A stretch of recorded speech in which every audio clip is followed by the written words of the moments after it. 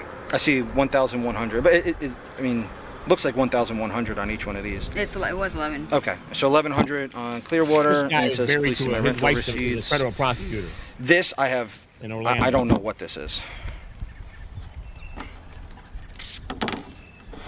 Thank you. I don't want to sit This on guy it. thought he was the god. He was the head he was the head honcho. He thought he was. He thought he was the big fed.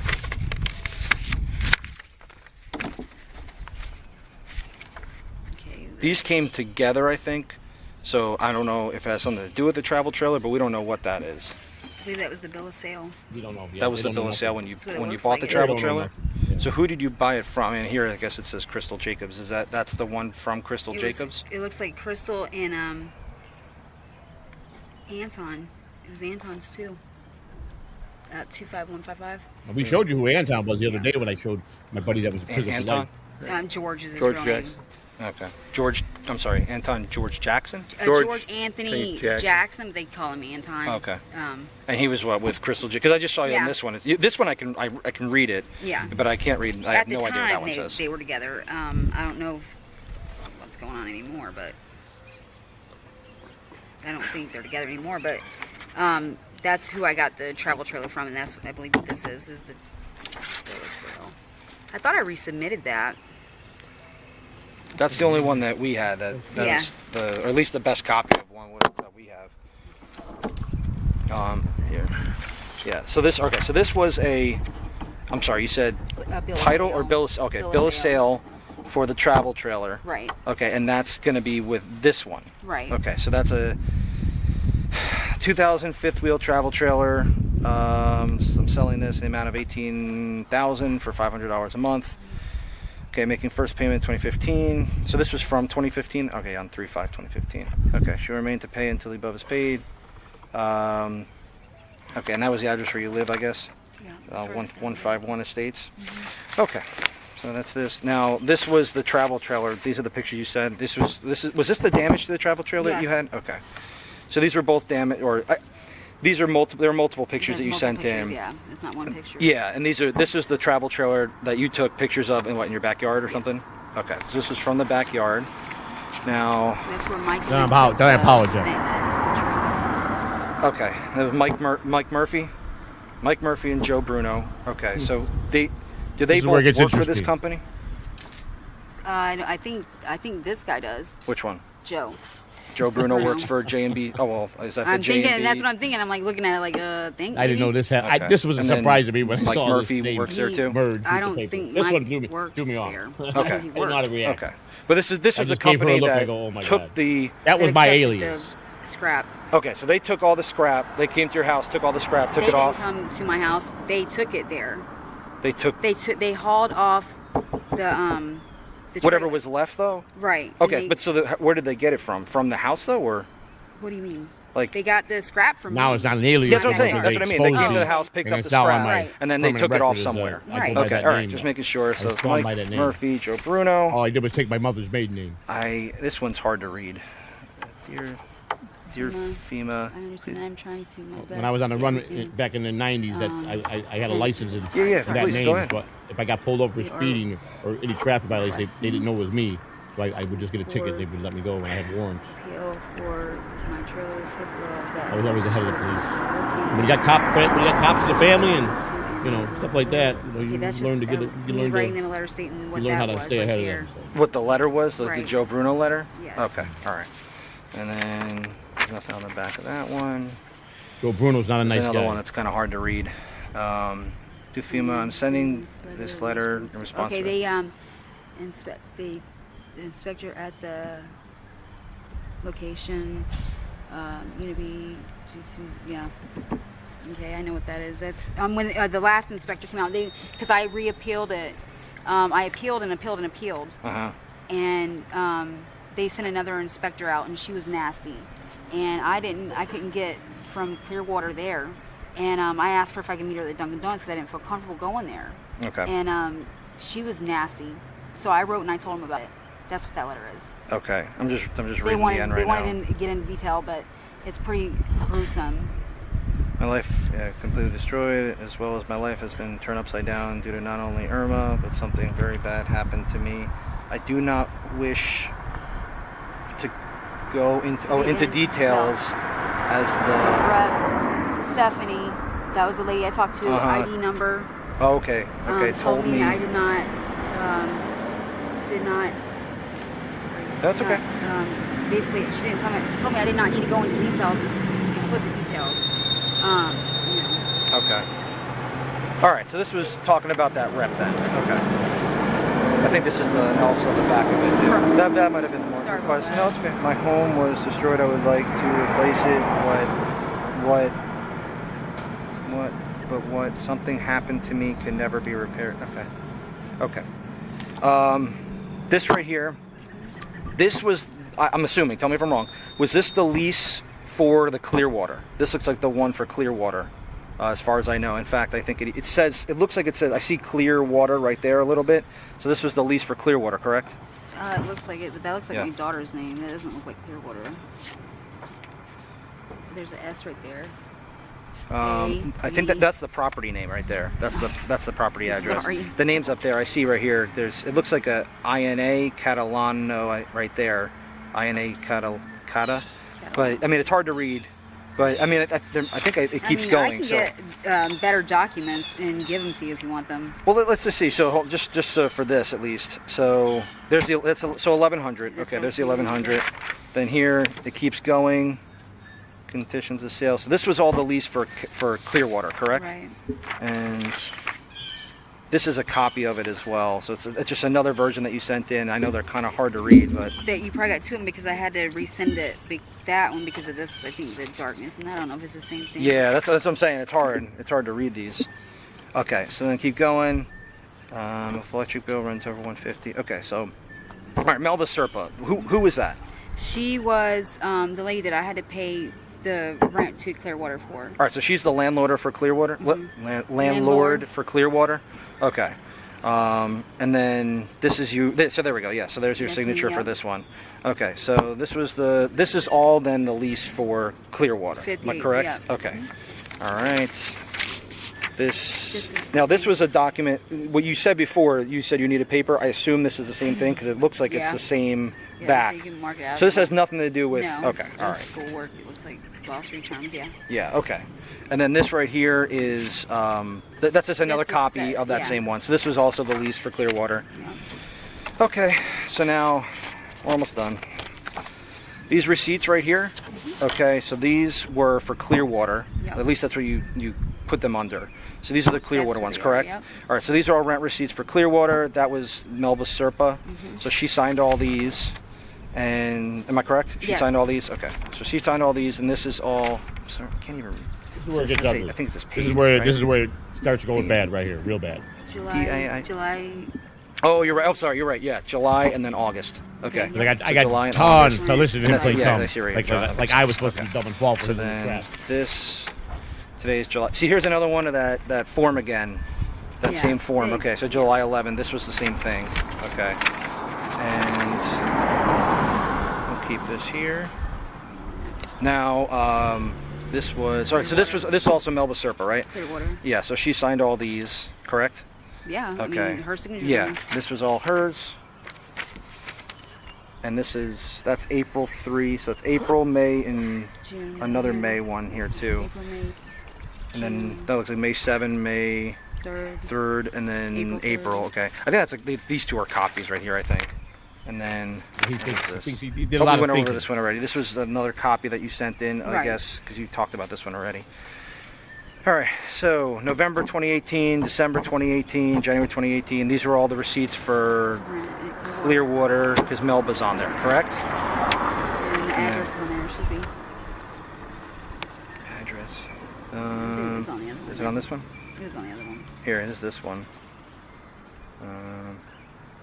But that's Melba's signature, Right. right? Okay, so that's Melba's. I'm sorry. That's fine.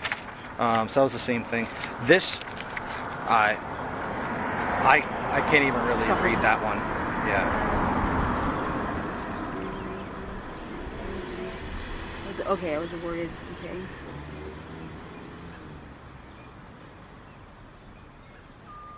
What date is that? 20th January.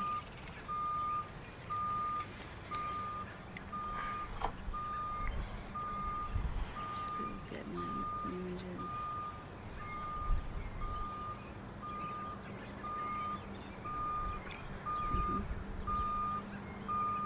That was So what is it was this- a- what it is was this an appeal- saying? It was one of the appeal letters. This is an appeal letter that you sent to FEMA? Yes, it is. For what part? I think the to have code enforcement. Yeah, doesn't bother me, so they're going to come for an information for not payment.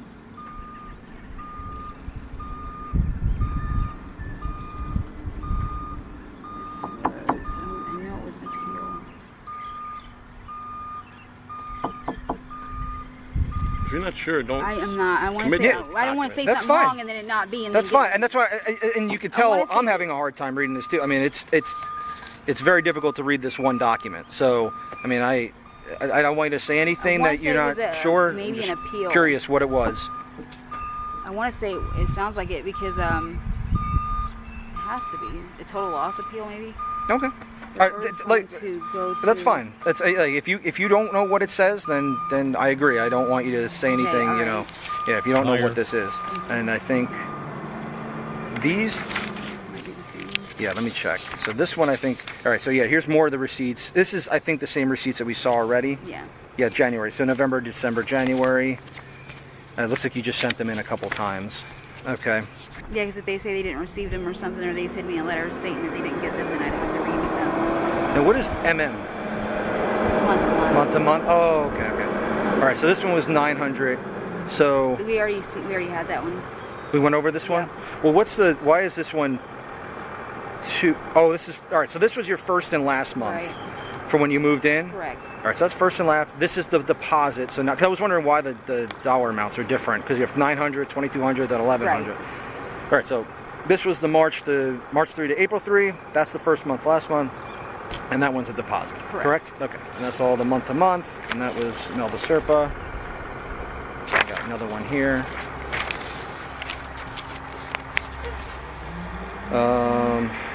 4390 overcharge and electric bill. Okay. That was for the Clearwater. Oh, no, yeah, Melba Serpa's on there. I could see here.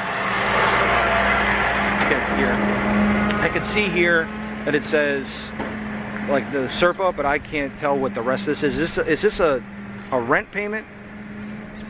Like a rent receipt? It says September, October. Well, we stopped. Right. So these are rent receipts. Okay. All right. NJ Wade down. You're not. You You see what I mean, though? When I Like, a lot of talk, these you don't hear documents it. are very difficult to read. because I was had a difficult this time. one is I another couldn't one. get, That's because it pretty was difficult to 47 read. minutes long. I had to break it up. I can read And I like didn't know these how to words have over programmed here, but I to- can't really read any of I that. Like, I'll it's start appealing. over. I don't It's care. I got plenty of killer. time to do this right tonight. Yeah, so. yeah. Again, on Just tell me, my- NJ, send me a DM on Twitter. Tell me exactly how bad it is. Because I mean, it sounds unless I Let's say appeal. good on my end. Let's say appeal. This says appeal right Yeah. here. Appealing. Okay. Yeah, Get again. the volume all the way up. I'd like to do with your. I would do. Thank you for the without $2. You. Sorry, my plan is cheaper.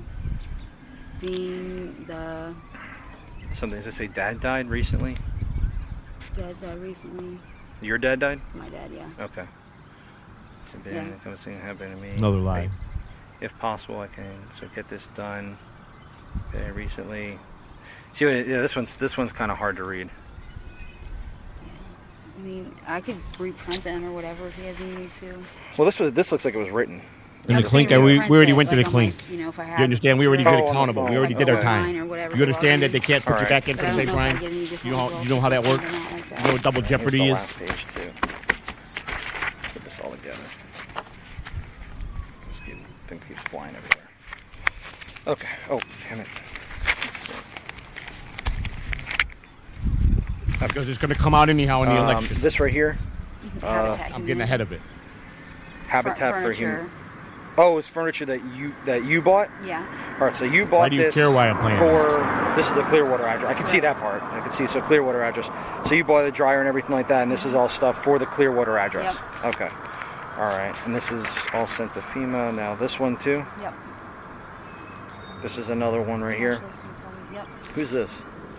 It's a federal. And This is the very first time the feds does that say came Santiago? and interviewed us. Looks like, yeah. It says M. OG Santiago. Mama Nick. Or This is H. the actual feds tape. This is the part of discovery. Yeah. Was this someone from? You know what? No, this isn't. Is this Habitats?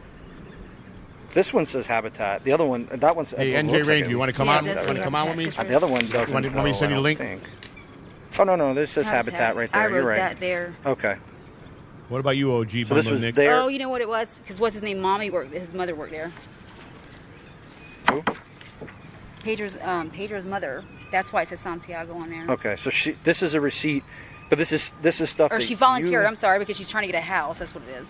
But I'm just trying to get this straight. So this is stuff that I purchased you purchased from from- Habitat for Humanity, and this is just a receipt that they're giving you for all the items. Yes. Okay, Yes. All right. Maribel or Yerbel, whatever her name is. Okay. Fucking cat again? I don't know. And she signed all this. Yes. Okay. The ones I got All right. aggressive to and almost bring up his I partner. fed 40 cats. All right. So that's these are all the documents though. This is everything that you have that, or it's the vast majority of the things that we had trouble ready to, seeing, and like it looks like the important things like the leases the and the rent extinct. receipts and stuff like that. Okay. The lady can tell me, I know the lady. So here's the Feed the thing. cat. Here's the I thing. can't stand cats. We've been looking into this for a while now. Here it okay? goes. Listen to this We have been carefully. looking into this case for a while. All right. Now, we obviously came out here. We wanted to talk, get your side of the story. Okay. But there's a lot of things in here that I know are lies. I know are false. Okay. Okay, like what? Can you tell me? I'm going to tell you quite a few things. Okay. So we interviewed. Grab it. I'm going to tell you right now. Hold on. Hurry up, babe. I just want to see what he has. I want to see what he's got on here. It says he's like in there. Tell Fro to give it to you.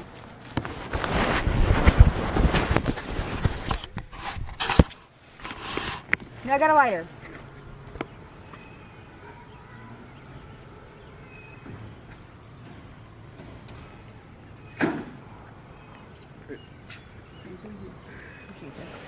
All right, so here's the deal, and I'm going to be honest. Okay, I'm going to tell you everything, or this is the stuff that I 100% I'm sure he's going to be honest. know is fraud.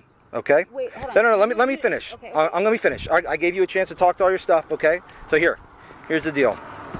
Now, we interviewed dozens of people with this case. Okay. Okay. We've looked at all the documents. We've talked to a bunch of different people. We subpoenaed different things. We know all this information already. So I'm out here and John's out here. We're out here to give this opportunity, okay, to tell us the truth, okay? Because this is your one chance. We're not coming back out again, okay? I would love to, after this conversation, we're going to go talk to the prosecutor, okay? Because there is a prosecutor on this case, okay? And we're going to tell him either they were cooperative or they weren't. Okay, So this is your one chance to come clean with us. And I just want to let you know. Well, now we get over here, and now this is like Sir, This is formal. So you come sir, up here. you're gonna wait. You're gonna hold You're on. arrested? You're under arrest. No, she's not under arrest. Come next to me. She cannot. She cannot. No, and if you chill. start Just relax. Just relax. and remove you. Stop, Joe. You understand what I'm saying, Joe? Really? Yes. Please. You gotta relax. I give a fuck. You I'm gotta ready to relax. beat She's the not fuck getting out of arrested this today. It's okay. Listen, Okay? I already know. So relax. Be restrained, do you? Please don't. You want to restrain? Don't. No, I don't. Don't do it. Stop. Just relax. Then relax. There's no reason to escalate This this. is her decision whether or not she wants to talk, not yours. Okay? Sit there and be quiet. Now we're gonna tell you Yeah, that what works. I know. I'm going to get an attorney. Stand there and be quiet. Yeah, I shut up She can do already. what she wants to do. Look. You're not her legal I'm counsel. listening. Okay. I'm her husband. All right. So you're willing to keep I talking. didn't know I lived. correct? I didn't Okay. live. I lived All in right. America. That's I fine. thought I I could wanna speak know my who you fucking interviewed mind if I and wanted. No, I'm not going to tell you all the details on who I interviewed, but I'm going to tell you what I. Hold on, wait, just wait. I give you the opportunity to talk. I give you the opportunity to talk. Okay. So here's the deal. Okay, these are the things that I 100% know Okay. are fraud. Okay. I know that you lived with Joe the whole time and that you weren't separated and that you lived in the mobile home. Hold on, wait. Okay. Go ahead. I know that you didn't live in the travel trailer. Okay. I know that you lived in the mobile home. I know that you submitted fake Clearwater lease and that you forged all the signatures for Melba Serpa. Okay, these are all things I know. No, stop. I'm telling you right now. This is not up for debate anymore. I'm not saying it. Okay, this is all the stuff that I know. Did you go over there to I've talked to all these people. You Yes, spoke to the landlord over I there? did. Yeah. What I did talked to he all these say? people. I talked to all these people. I'm just telling you right now. This you're digging yourself in a hole. Look, this is not stuff that I'm up for debate with. This is the stuff that I already know is fraud. This is your one opportunity. You can fight it all you want. This is coming no matter what. Okay. There is already a prosecutor assigned to this case. This is already going to come. So if you want to talk to us and cooperate, that's great. If not, Prosecutor. I'm not telling you all that. Okay. There's a prosecutor on this case. Okay. Ready? So look, we have the fake Clearwater Shut up, lease. Joe. Just relax, Joe. I just said no. No, I cannot. There are forged signatures. Melba Serpa did not sign Couldn't all shut those. me up. Those are all Trust forged. me, he- Okay, he- that was all he forged. wasn't You forged all successful that. at all. There are many fake Clearwater rent receipts, and you forged your signatures on those. Okay. Keep going. You lived on Mars Street Here he's in Inverness violating her until rights. September of 2018, and you didn't move to Clearwater in that time. Okay. Okay. You also, Melba Serpa was never your landlord. We know that. Okay. Melba Serpa, you impersonated her on a phone call with FEMA on December 15, 2018. Joe, relax. Joe, Joe, what the fuck? relax. Oh my What are you doing? He's detaining me. Just hold. You can leave. I want to go call the. You can leave at any time. Really? Do you want to leave? You can leave right now. In the house. Really? Go in the house. He tried to. You could go in the house. I tried. He won't let me. He can't go in the house. All right, that's fine. All right, that's all right. You can. Idiot didn't even have handcuffs. He had to ask him for I'm handcuffs. disabled. Number one. I'm not going to. Look, I'll fuck Why that are guy you up. doing this? why is he being difficult? I don't know why he's being difficult. We're trying to talk to you here, and all he had to do was just relax. We tried many times to tell him to relax, and he They did were not want to. railroading her, and I know what they were trying to do. Okay? Look, we got to worry about our safety here. Yeah, no, I Okay. Fuck you, baby. I am worried about him trying to act on us and trying to do something to us. Okay, that is our fear right now. Right. Okay, we have no They idea were what his fearing intentions me. are. They were afraid. very brutally, and that like. They saw a cycle come out of me. treating him like They didn't shit. want to He unleash is not that treating him monster. like shit. Okay, he had to. He's got a torn nucleus too. Okay, he had to detain him understand. because Joe was being very disruptive and he was coming at John right now. Okay, Yeah. so Look, if John's Joe lucky would I have didn't calmed bust his down, fucking John head would open. not have had to do that. Okay, I understand. Okay, Sir, I understand. okay. You understand why we had to do that? You get it? Okay. All right. Look, do you want to finish this? Do you want me to keep telling you everything that we found? Okay. Melba Serpa was never your landlord. You impersonated her on a phone call with FEMA personnel on December 15, 2018. I know this. I know this. No, you don't. Yes, I do. I do. Look, it's not about who's telling me. I also know that all the phone numbers that you listed in all these documents were yours. We subpoenaed all this. We already know all this information. Everything came back to you. Keep going. You sent a forged estimate from Key Scott Enterprises for travel trailer repair. That was not his estimate, okay? That was a forged document that you sent, and you signed it, and that was not his signature, okay? And then he also, you impersonated his wife on a phone call with FEMA personnel on December 21, 2018, okay? When you called up and said that you were Keith Scott's wife, that was all impersonated. You impersonated that entire thing, okay? That was not, so you recognize that you did this. Voice analysis. No, I don't. All right, well then this, you know what, if you don't want to cooperate, that's fine. You sent FEMA multiple letters with numerous lies in order to commit fraud. You sent FEMA a forged letter from JB Junk and Salvage during your Scrap Your Trailer. That's not a real company. It's not a real company. Joe Bruno is your husband, okay? That's not, there is no real Joe Bruno. Wait, what? There is no real Joe, you, look, He's my husband? Joe Bruno is not, and he was no Damn, JB Junction had an South. alias That is for your husband 25 right there. years. They got Carolina's my me. husband. Yes, I know Joe Catalano is your husband. That is his alias, okay? We already know that's his alias. That's his Okay. nickname. Fucked up a good thing. Okay? We know that JB Junction Salvage is not a real company. We already know this. Go ahead. So you sent in a forged document with saying that it was. That they took all your information and scrapped it. Sent FEMA fake pictures of your travel trailer that you never owned. That travel trailer, That's those pictures true. that you sent These are all were the dumb not things from that I- yours. that I We tried already to drive. confirmed that those pictures were all from Hurricane Harvey. You took those from online. We already know that. We already know this. We already know this. This is not up for debate. Okay, So you keep could going, sit keep here and going, laugh. Keep going. No, that's all I need to do. That's all I need to do. I'm not laughing. That's all I Look, need to ma'am. do. I'm Look, a- Look, I'm going I'm to tell you right leave now. This I'm is scared. it. This is your one opportunity. This is your one opportunity to come clean with us. Okay? What do you want me to say? Yeah, I did all that. I want to tell the truth. I want to tell the truth. What? Listen, Look. I sit here. You asked me to go through the documents with You you. get Did a I? written Yeah, you confession, did. she Did gets I 30 cooperate with years. you? You That's what he was cooperated, but hoping you were for. telling me lies the whole Listen, time. Listen, you asked me what each document was. I gave you the information on what each document And you was. lied about each Did one. Did I not? You lied about each one, yes. Yep. I don't have to lawyer up. Just let me tell you something right now. You want to stand here and try to incriminate me? I'm not trying to incriminate you. This is you all were. the Yes, you evidence that was. we already had against Most you. definitely was. We can go to where I was living over here in Clearwater, and well, I could prove to you. Okay. You talked to the landlord over there? Yeah. What'd she say? I already talked to them. I'm not going to tell you what they said. Okay, that's fine. And I want to know who the Now he wants to prosecutor is, clam 'cause up. You don't I want can't to get talk that to him. information, right? It's legal, right? Yeah, there's a prosecutor up in Ocala. You could just say your name. Yeah. Call up the federal courthouse in Ocala. If you want to talk to a prosecutor, you can talk to him there.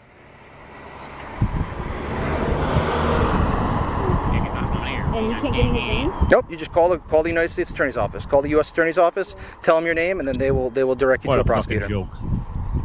Do you have a card? I can tell you my name. Yeah, what's your, My name Tell is you Lou name. Billier. Billinger, yeah. LL. B-I-A-R-D? Nope, YER. Oh, I'm sorry. Y-E-R. B-I-L-A-R-Y? BILLYER. Billier. And you have my phone number ready because you guys called. B-I-L-Y-E-R. Yep. And the prosecutor's in the federal courthouse in Ocala. It's the U.S. Attorney's Office in Ocala. Do I ask for the U.S. Attorney's office or the federal courthouse? No, it's the U.S. Attorney's Office is the prosecutor. The federal courthouse is just where the court actually is held. Okay.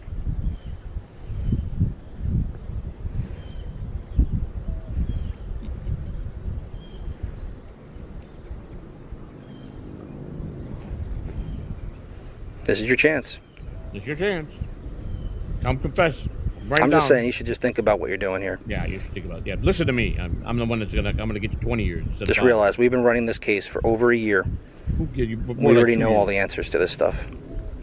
This was your one opportunity to come clean to me. I would trust And that's the Fed, all. yeah. Or sitting here, you're trying to blatantly sit here and tell me that Yeah, I now didn't she live wants in to the listen to travel me. trailer in the back. Now she wants Okay, to- did I you told go you ask just the walk neighbors? away I'm sure you an hour did. before What this did Bob happened. say?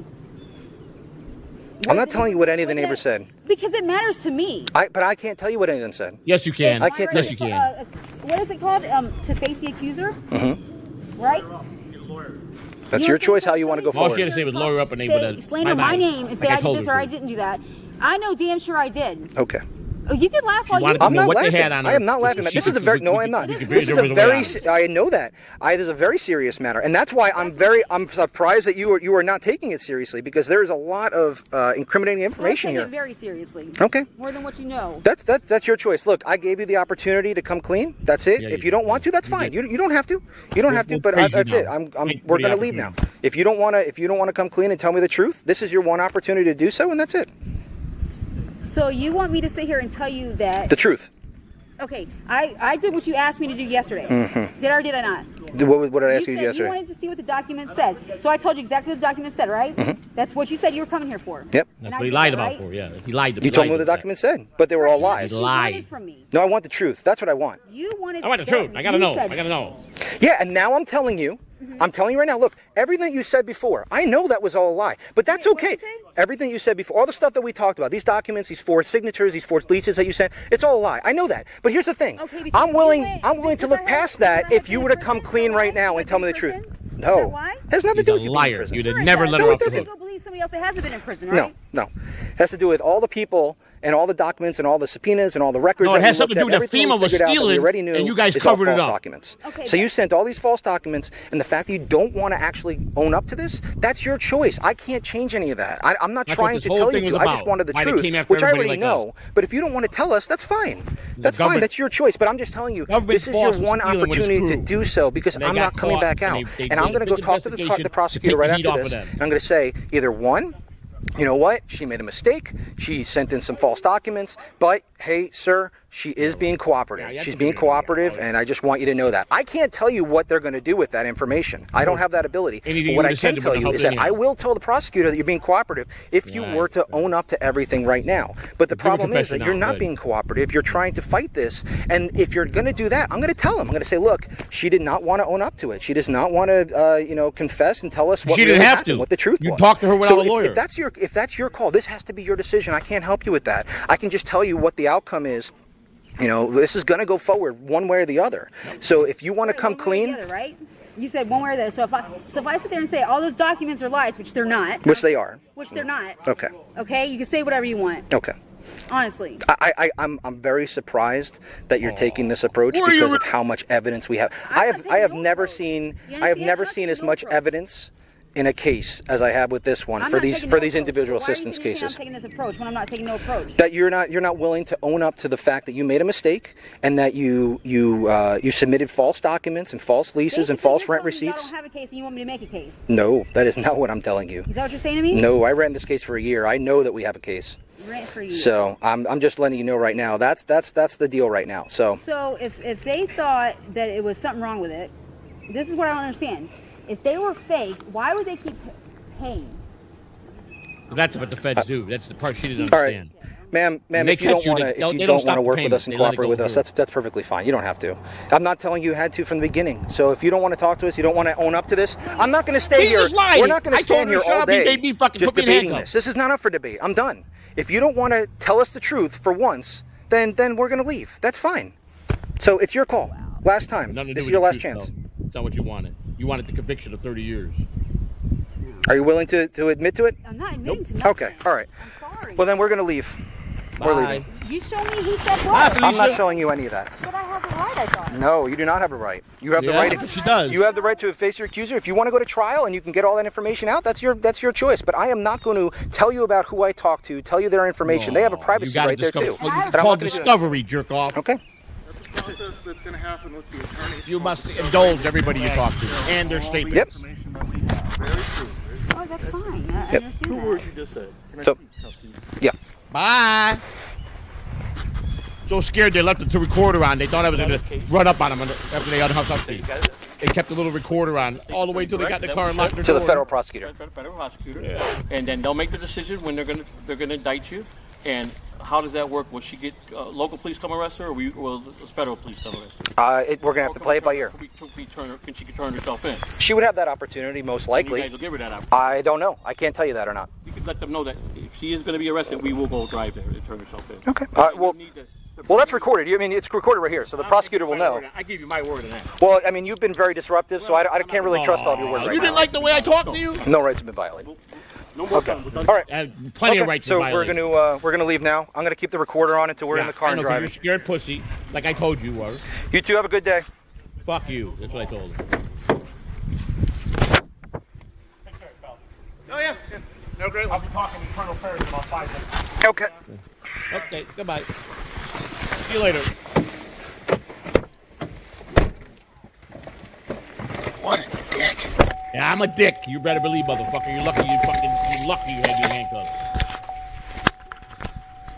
Okay, this is Special Agent Lou Billiard, DHS-OIG. Lou Billiard. It is currently approximately 12:32 p.m. on January 31st of 2020. We just left the property. We are in the car driving away. Scared to death. Had to give it I'm all gonna the way. end the recording now. Fuck you. Bye. All right. What a genius that guy was, huh? So that was the very first time, well, the next day, and that was my mistake. I admit that. I made a big fucking mistake when they came to the door, and I told him he wasn't there, and he was poking around and asked me stupid questions. I told a lie, but I should have never let them come back the next day. That was my mistake. It could have been a whole different outcome. Now, when he did come back, I'm gonna tell you that the 7 key pieces of documents were so incriminating. They were bad. Which I had knew that there were some mistakes made. But when I first found out about it, I begged her, please, please, please, don't mess with this. You don't have the experience for this. You're over your head, please. And I go, I can't believe you're doing this. I thought you told me you were going to do this. And then finally I said, I couldn't talk her out of it. And I tried to get, did you turn any documents in? Fuck no. You didn't see me sign nothing. I didn't sign shit or write anything up. So now that's January 31st, 2020. They came the 30th. The next day, when we called them at night, when I told her, well, let's just say what they're going to say. My mistake. I regret doing that. That's the one regret I regret doing it without consulting an attorney. I should have never fucking let them come back to talk. I should have never. I broke my own fucking rule. I should know better than that.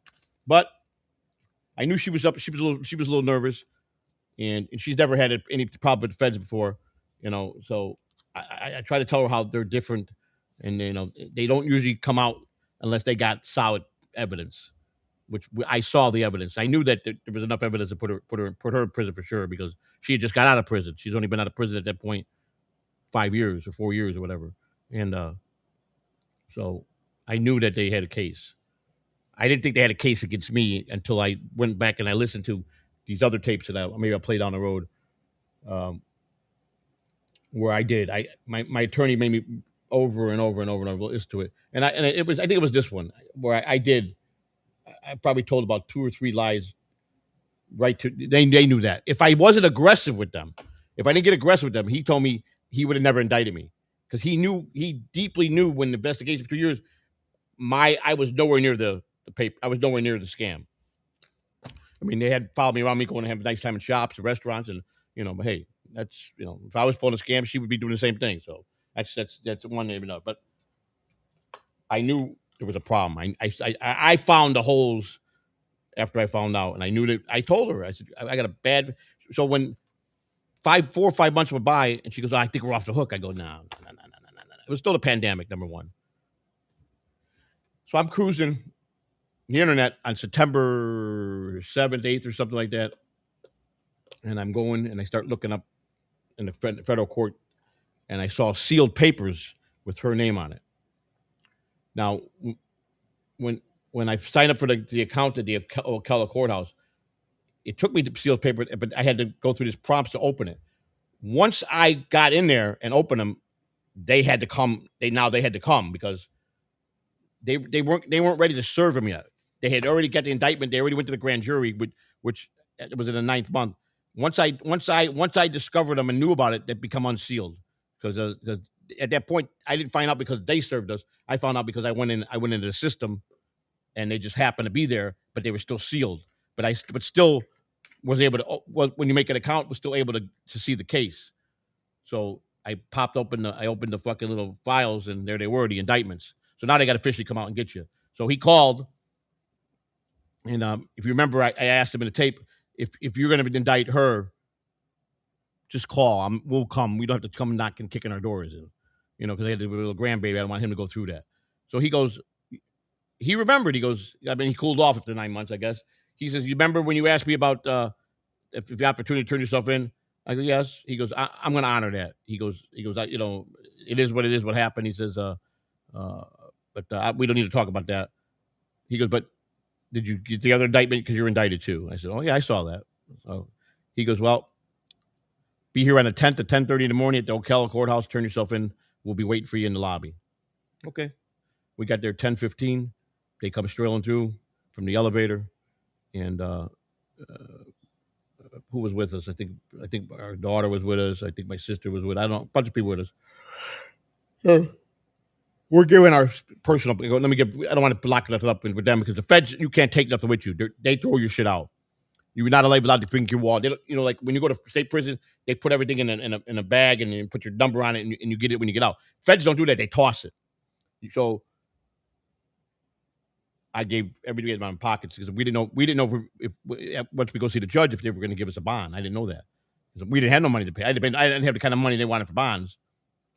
But I had never been really in that much trouble, and she had a couple of state cases, but so they gave us $250,000 signature bonds. But the fucking bonds out with the federal government is nothing like the state. The state you bond out, whether it's an I bond, whether they release you on your own recognizance or you pay, you're still innocent until you're found guilty in state. So you're still free. You're free to do whatever you want. You're not locked down as long as you show up for court. It's not like that with the feds. The minute the feds let you out, first thing you do is they go up and take a drug test. And I got high all the way to the doors of the courthouse. I was fucking, yeah. I was up. I knew we had to turn ourselves in, so I'd slept the very first night that we talked to them. I think it was the 8th when we found the indictments. So I went to bed that night. I got up and I partied from the 8th in the afternoon all the way till we had to leave in the morning on the 10th. All the way in the vehicle, I fucking got high all the way there. I stopped at a gas station because I ran out of a fucking torch, and I bought me a torch. I went in the gas station. I smoked fucking. I got hired like a fucking blizz out of my head. And then we both were fucked up, and then we drove and parked the car and gave all my stuff to our family, and then we walked to the door, and we got into the lobby, and the marshals go, "Can I help you? Yeah, we got a indictment today. We're turning ourselves in. Okay, names? Oh yeah, here you are, Mr. Catalano. Right? Please sit right over there." At this point, the marshals kind of took us into custody. We're still not cuffed, and we're still not going down to get fingerprinted, but we're there. So now they told us go sit over there. We're pretty much, it's over now. So we really don't have the freedom right now. But they come up from the elevator and they go, okay, the one took her, and the guy that I got in a fight with took me. So he was nice, and then we get to the door. He's getting ready to open the door to take me into the back, and I said, listen to me. Just tell me that you were fucking wrong. He goes, we're not going to talk about that now, he says. And I go, because you're wrong. You won't admit it. You know I was right. You should have never stopped me. When I told her to shut up, I had the right to do that. So anyhow, he goes, I'm not going to talk about it. Let's just forget about that. I go, I can't believe you fucking indict me. He goes, you didn't do what you did. You would never got indicted. He told me straight up. He got me to the door. And he says, if you didn't act like a tough guy, you would have never got indicted. I promise you. We knew you had nothing to do with this. Trust me. I investigated long enough. He goes, but you want to go beating up my partner? He says, I told the prosecutor that, how aggressive you got. And we still, at that point, me and my partner were going to press charges. The prosecutor, he wants your head. And that's true, because Filicetti was his name. And he hated me. He fucking hated me. He's worse than any Dabbleverse fucking troll there is. He called me a fucking liar to 10 Ways to Sunday. All I did, I was a professional con man, and then I was a great actor. And then the judge looked at me and he goes, well, I kind of like Mr. Catalano. He's got a lot of moxie. So, but he said, Mr. Catalano, you're either the greatest actor in the world or the greatest con man in the world, or you're just the nicest guy in the world. I can't figure out which one you are yet. He goes, but do you know, this is when the day I went for sentencing. He goes, 4% of the people go home out of my court home? I said, I yes, sir, I did. He goes, and you want to read something to the court? And I wrote this nice letter and be apologetic to the people in the United States and to him. And he goes, that was a very, very, very well thought out thing. He goes, and I believe you were sincere. I said, well, I was. I go, I made a mistake, and I tried to. He goes, we know. I looked at the file. I know you tried to. I just couldn't break her. She wouldn't listen. There was nothing going to change Christina's mind. When you're high, especially a woman, forget it. You ain't changing shit. And I just had, at that point, she's my wife. What am I do? Say, fuck you, I'm going to leave you and just leave? I'm not going to do that. I love her. So I couldn't beat her. I couldn't talk her out of it. So I just said, fuck it. You're already in. Might as well just fucking get as much as we can and fucking see what happens on the back end, which I knew would happen. So he goes, you're going home today. And Christina had just went before me, because she went in 5 minutes before me. When we left the Marion County Jail, the marshal was real nice to me. He goes, come here, Catalano. He goes, this is probably the last time you're going to see your wife, because I know she's getting sentenced and you're going home tonight. I know for a fact. He goes, so I'm going to let you two sit in the van together. Don't be fucking doing something stupid. You're both handcuffs. He goes, I don't care if you kiss her goodbye, he says, but just talk. That's it. He goes, don't be touching on her. Don't be doing that. I got a van full of fucking inmates. I'm not going to do nothing like that and disrespect my wife. So, but he was nice. He let us sit. It was a 6-minute ride from the courthouse from the jail to the courthouse. He let everybody off. He goes, you got 2 minutes. And that's when I kissed her and hugged her. And he goes, all right, Catalan, let's go. He goes, let's go, Christina. You're going to be first. You're going to get in and out. We're going to take you in. You're going to get your sentence, and we're going to take you right back to the jail. So, Joe, this is the last time you're going to stay here, so get your last hug in. I go, okay, thank you very much. So then she went downstairs to where they held the women, and I went up to the fourth floor, and there was a bunch of people in there that were, the male side was packed. There was guys that were already sentenced to 15, 20 years in prison that got caught selling drugs in prison. So there was a guy that he was doing a 20-year bit, and he got caught with 10 ounces of methamphetamine as an inmate. And so they tacked on 5 more years. And he laughed because he came in laughing. He goes, "That fuck was he? I got 20 years. What's 5 more gonna do?" So that's what he got, and he was cool. He was a gangbanger, and we're talking. He was laughing. He goes, "How much did you get?" I go, I got 5 years paper. He goes, "Fuck, man, that's worse than being fucking 5 years." I go, "I know, I didn't want." I was hoping for, because my lawyer said I would get anywhere from 30 days in prison to 60 to 180 days. That's what I scored out at. That was my recidivism and my levels that I was, because I I might have been a criminal, but I didn't get caught a lot. I never got caught. I got caught in Chicago in 89, 90 or whatever, and then nothing until 13. And so I was always under the radar. I was pretty smart what I did. So, and so 5 years probation, and I was still an addict. I knew it was suicide. Well, I knew I was going to miss Christina, so I sheltered myself. I was only allowed to go out of the house. They put me on the monitor. I had to stay on a monitor for a year. So I got 5 years probation. I'm on a monitor, and I only get to go to my psych meeting once a week. My drug test was 3 times a week, and grocery store I got to go once a week for 2 hours, and then I got to go pay the bills once or every 2 weeks. I go pay bills. I had 2 hours. But you could ask for things, It's like this is when I started. I knew I wanted to start losing weight back then in 2020. So I said, I want to walk every day. I want to go out and walk. So I had to write a letter to the judge. The judge granted that I could be out from 9:30 in the morning to 11 o'clock in the morning walking. No worry about. I had the bracelet on, so they could track me. And he always forgot to turn it off, because my phone would ring and it'd be the fucking marshals. You deviated from your place. We're sending the marshals. Go back to there. You're under arrest. I go, I didn't deviate for nothing. Call my probation officer. He knows. So they call him up. Okay, yeah, he forgot to check to turn it off for you. Okay, every day he forgot. And I go, why do you do that, man? You know that they're gonna fucking come get me. And he says, nah. He goes, I forgot. So then he finally got it right. And I walked. I did a lot of walking, and I went into prison. So at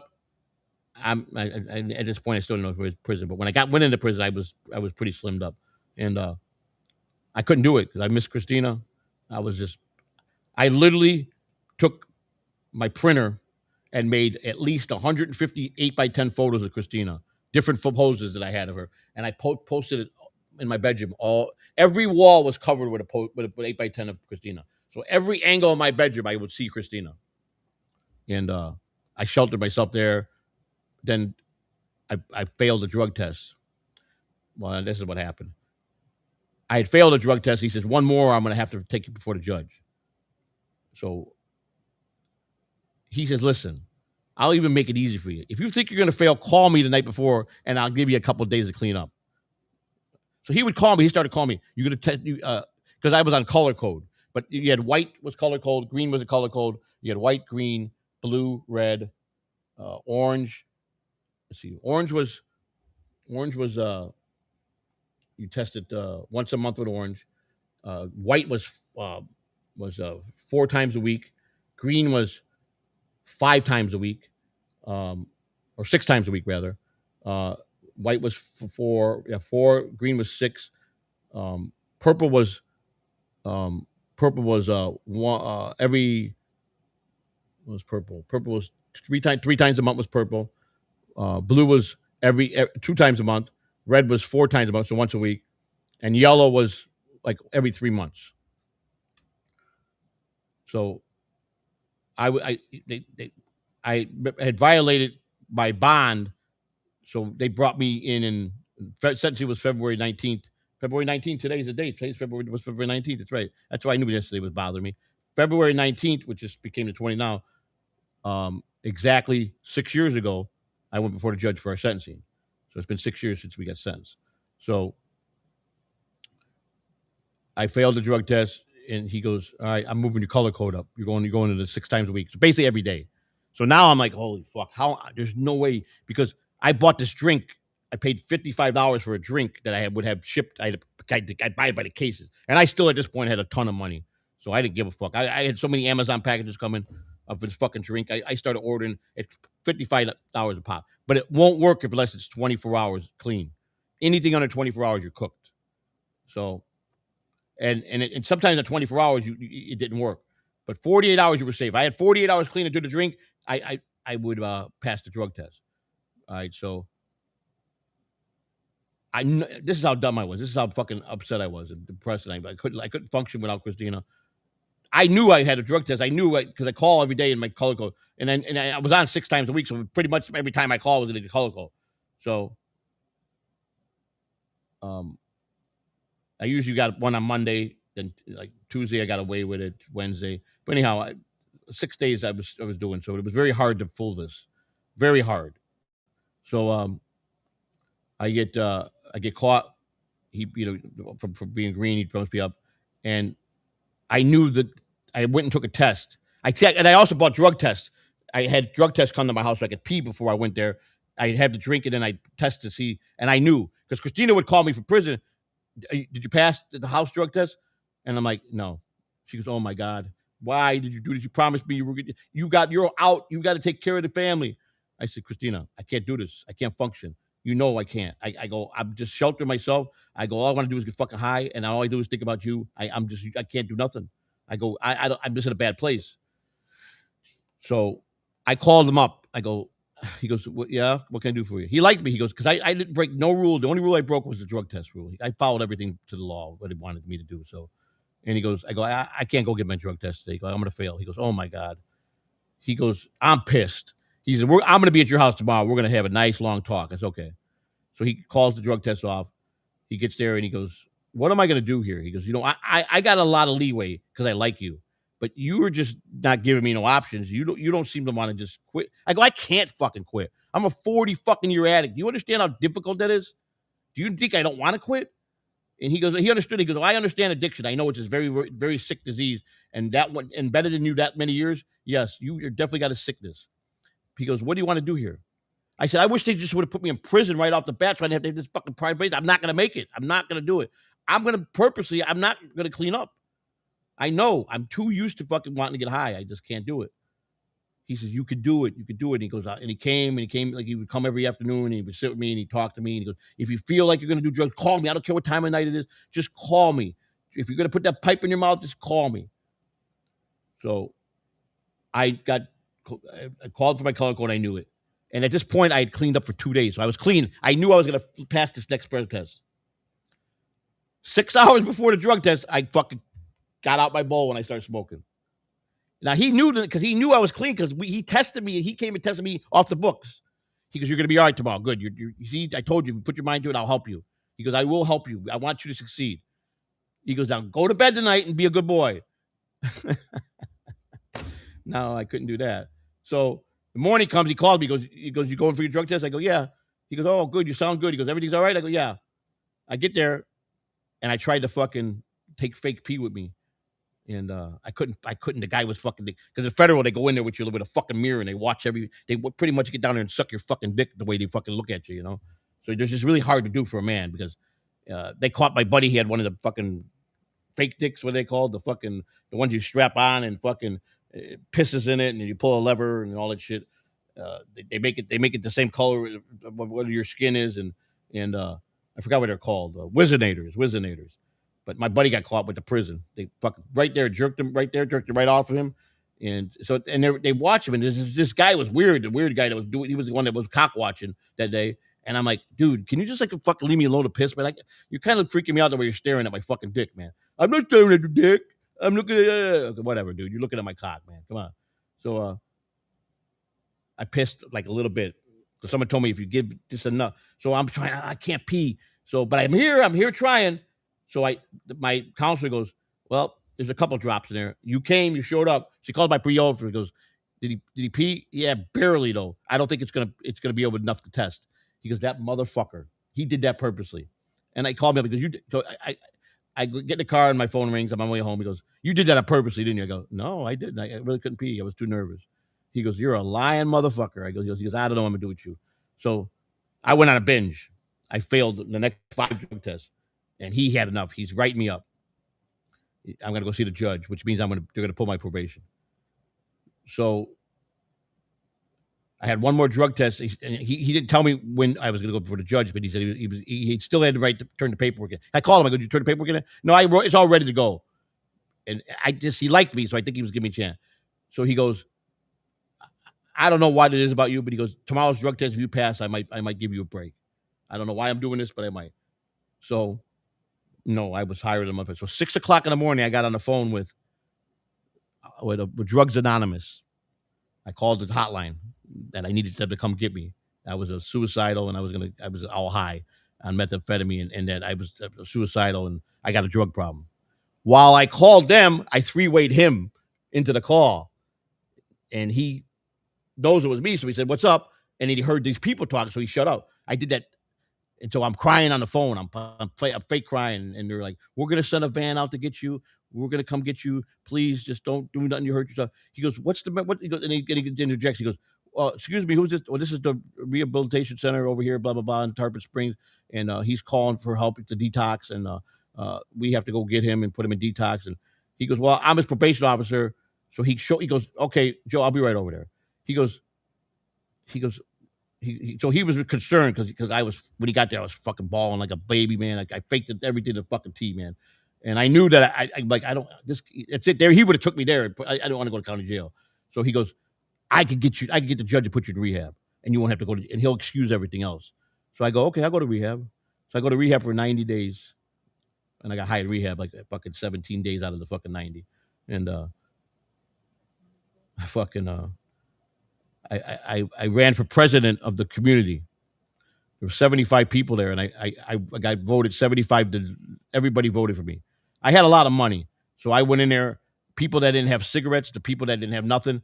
On grocery day, I go out and buy 6 cartons of cigarettes, and I give out packs of cigarettes to everybody.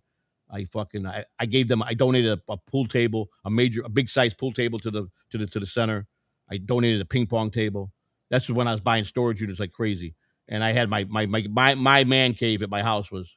I had slot machines, poker table, a big pool table. I had fucking ping pong table. I had everything. I mean, I just my shit was decked out. So I wanted to go home and see my kids, my grandson. So my excuse was, "Fuck it, I'm gonna give." I go, "I'll donate." I go, "I want to donate a fucking pool table." "Oh, that's really nice because the pool table is broke." I go, "I got a real nice one. It's almost brand new. Can we go get it?" So she arranged it, and she goes, "Yeah, you go get it." I just was an excuse to go home for 40 minutes, and got to see my grandson, and so I gave them that, and then they brought that. They took. I had to bring 3 guys I was allowed to pick to take with me, and then they brought the truck, and we took that, and then I donated something else. I got so, but at first the director, she didn't like me because I gave her a hard time in the beginning. I was detoxing in the beginning, man. I was fucking miserable, so I was a really jerk off there. And she goes, "You're here. You're one of the federal guys." I go, "Yeah." She goes, "You giving my staff a problem?" She goes, "Out." She goes, "You ain't gonna do. You no good to do that in here."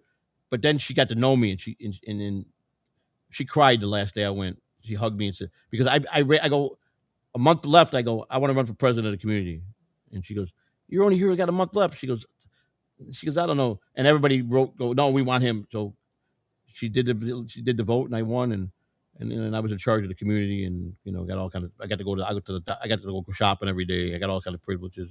I know how to work my way around the system, man. So I the night before on my release, she's talking to me. She says, "So I hear you're having a limo pick you up tomorrow." I go, "Yeah." She goes, "And you had someone bring you a suit?" I go, "Yeah." So I dressed up in the morning, got up in the morning, I put on a suit. I had a limousine pick me up out in front of the rehab, and then took me home, which was about 3 miles on the road. And she says she said that they were still talking about me months after. I was the one of a kind, man. And everybody, I gave money to everybody, man. I put money on people's books. I mean, I was hustling so much shit, and I had so many other things. I had things that I did that I didn't get caught with, because I don't get caught. You know what I'm saying? And so I was fucking. I was very generous with the money. I bought people food, snacks. I did everything. Cigarettes was the big thing. I bought every fucking you got to go to the store every week. So I bought 6 cartons of cigarettes every week out of my pocket and gave out.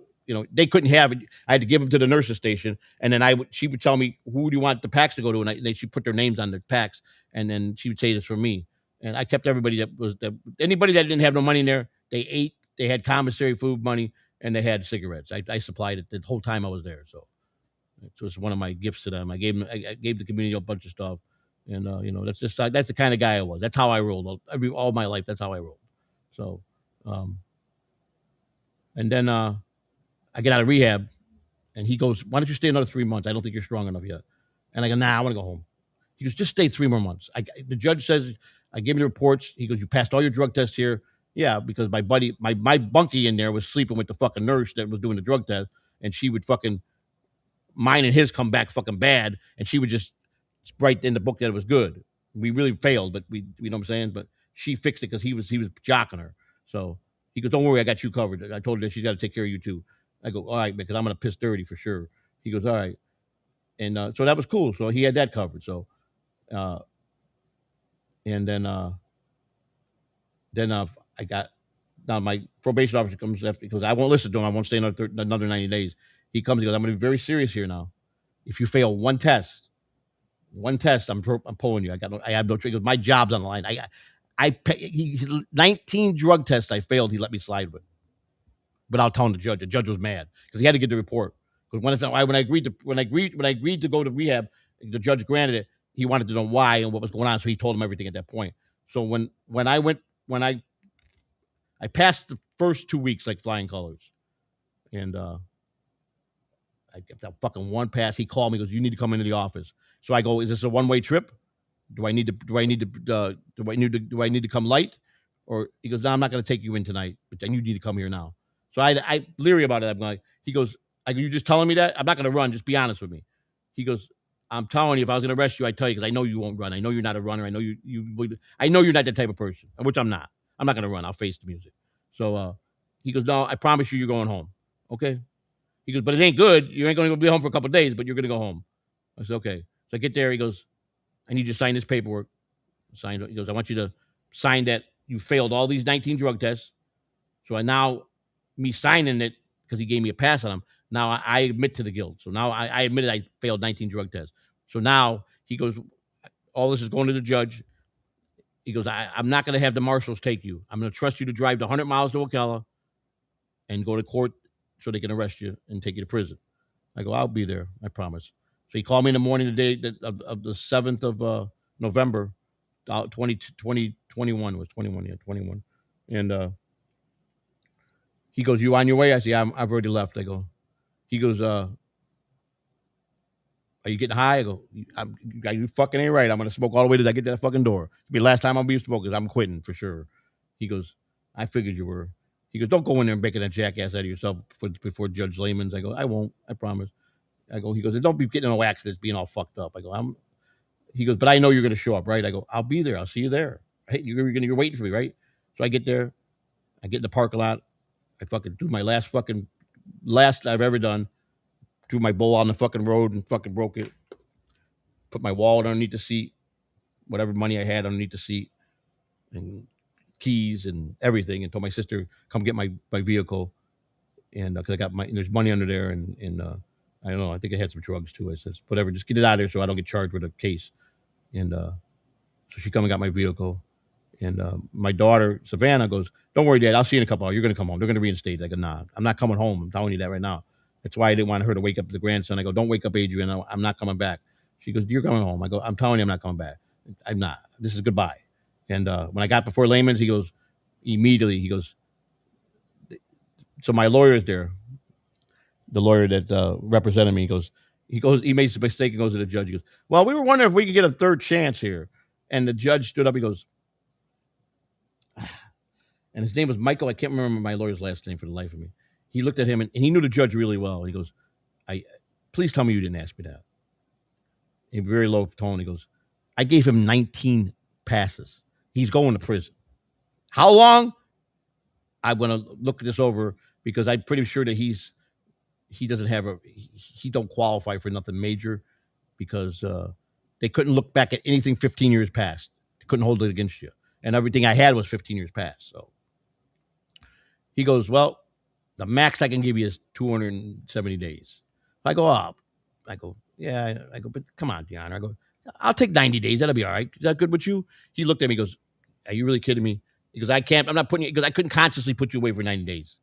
He goes, I couldn't go home and live with myself. I go, all right, I'll take 180 days. Nope, you're getting the full 270. That's okay. So now they take me back to the county jail. I know I'm sentenced December of 21. I catch COVID. The night before marshals were coming to get me to take me to prison, I got COVID real bad, where I was like on my deathbed. And they don't do shit for you. They just let you fucking die. They don't take you to, and I go, I want to go to the hospital and die. I don't want to die in fucking prison. I was bad. Thought that was it. So I'm in a week in the infirmary, and I get back to, they put me on some deck. They put me on a real bad deck with a bunch of gangbangers, and I had a regular cell because I was in a dorm before, an open bay dorm. So they got me in a cell, 2-man cell, and it's hard with 2-man cell if you don't know your cell, because if one guy snores, or you're taking the shitter, you got to flush, because the guys are really working, especially with your house, the person in the house with you. You got to be really, really, really on par at things like courtesy flushes. You got to keep clean. Some guys could be in there for fucking going away for murder, and then they're having a bad day, and you don't know if they're going to just go up and fucking stab you or something, So it's rough being in a locked cell. So at 10 o'clock, you're locked in from 10 to 6 in the morning. So I had an old guy cellmate, and he complained a little bit, but he was cool with me, and he had some fucking problems too, but we made it work, and I just wanted to get out of there. I'm like, when are the marshals coming to get me? I want to get out of county jail. So they sent me back to fucking my original dorm, the open bay one, and then on a Thursday, they call me out to the sheriff's office, to the booth. He goes, Catalano, you got a phone call, U.S. Marshals. I said, all right. U.S. Marshals. He goes, but Catalano, yeah, it's Marshal so-and-so, which is the guy that was cool, that let me and Christina sit in the van. He goes, I'll be there Monday morning, pick you up, right? I go, where am I going? He goes, Coleman, right down the road. I go, okay. Am I staying there? He goes, yeah. He goes, I go, am I going to the prison? He goes, no, you're going to the camp, buddy. You made the camp. I said, all right, cool. So I said, they'll be here Monday. So I slept the whole weekend, and got up, took a shower, and went downstairs, and they said, sit right over there. They cuffed me to the fucking bench. Marshals came in, shackled me, and he was really the same guy that was cool with me. And he goes, how you doing, buddy? He goes, well, what'd you wind up getting again? He goes, I got 270 days. He goes, yeah, but you already got about a third of that already in, don't you? I go, yeah, I think so. I go, if I get there today, so it's February 1st. I said, I'm scheduled to go to the halfway house like in April. He goes, that's not bad. You can do about 100 days or something. I said, yeah. He said, it's a piece of cake, because trust me, the camp is easy. He goes, but the problem is you're locked down because it's COVID.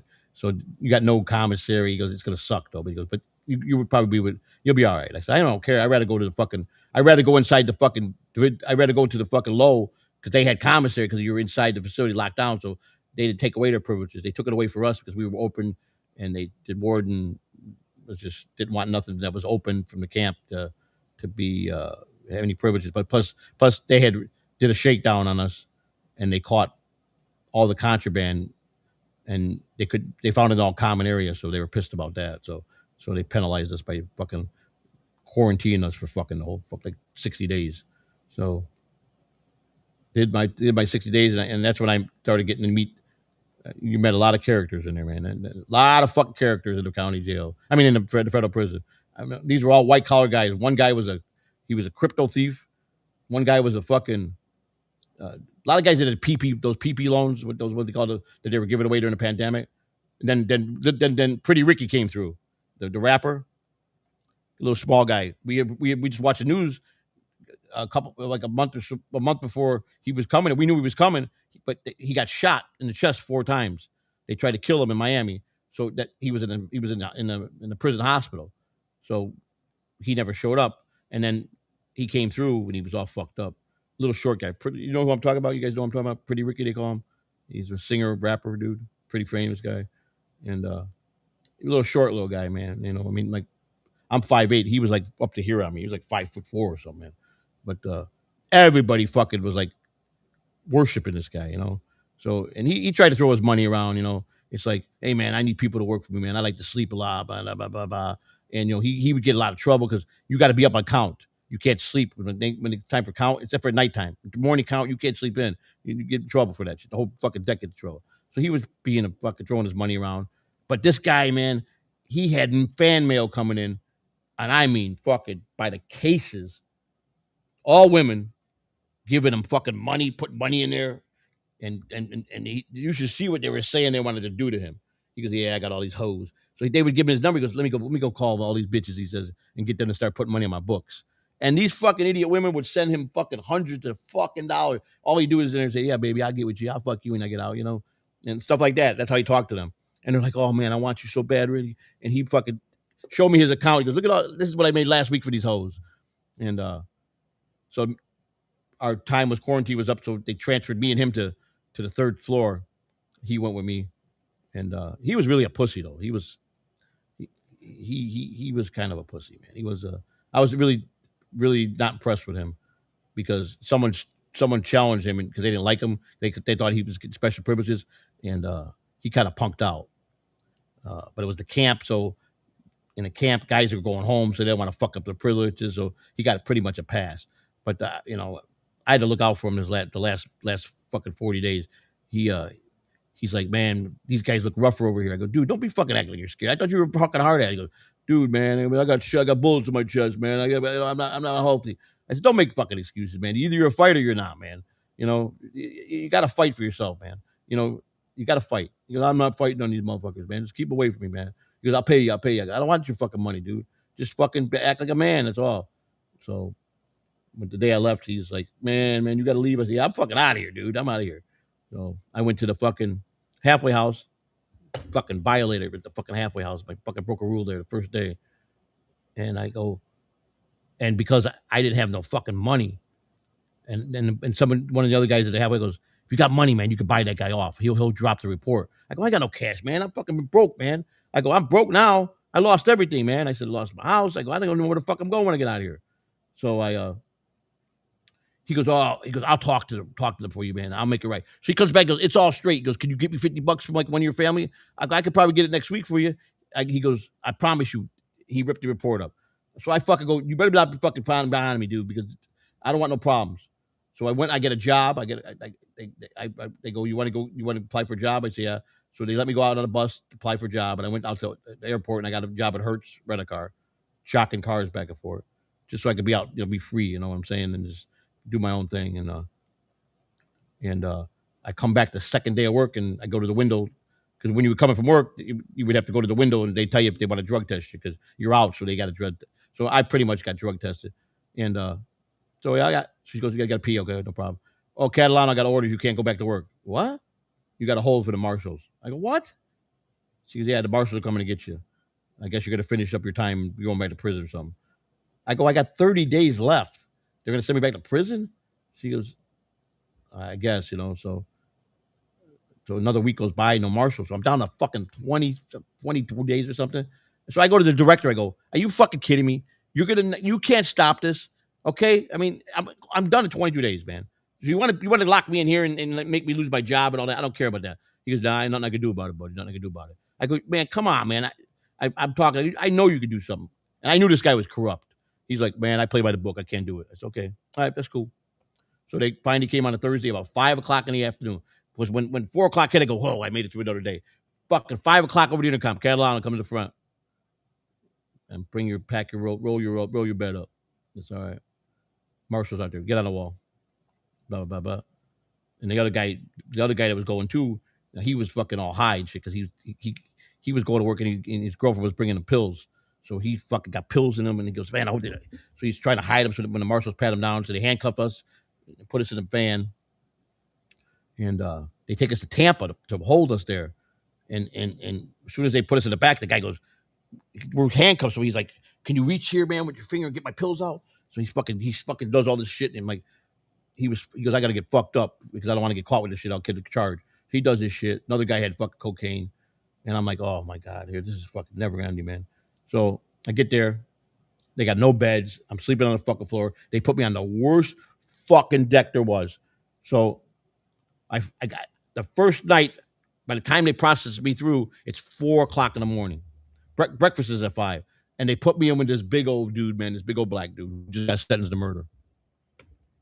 Now I got to climb on the top bunk, right? And you cannot step on their bunk. You understand what I'm saying? That's probably could get you almost killed if your feet touch that button, his fucking mattress. And I was fucking wound up, man. So I get up there without fucking, I make it up to the top, and I guess I fell asleep and I was snoring. So he poked the fucking. He goes, hey, buddy, wake up! You're snoring, bro. He goes, I know you're new. He goes, and we'll talk in the morning. He says, he goes, just turn over. I said, all right. Hour later, he fucking bam, bam, bam, same thing. He said, man, I don't know if I'm put up with this shit now. And I'm like, okay, man, look, I can't help it, man. I'm really just stressed out. So he goes, well, we got to make some changes here.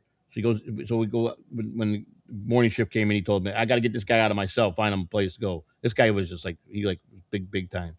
And he was cool with me.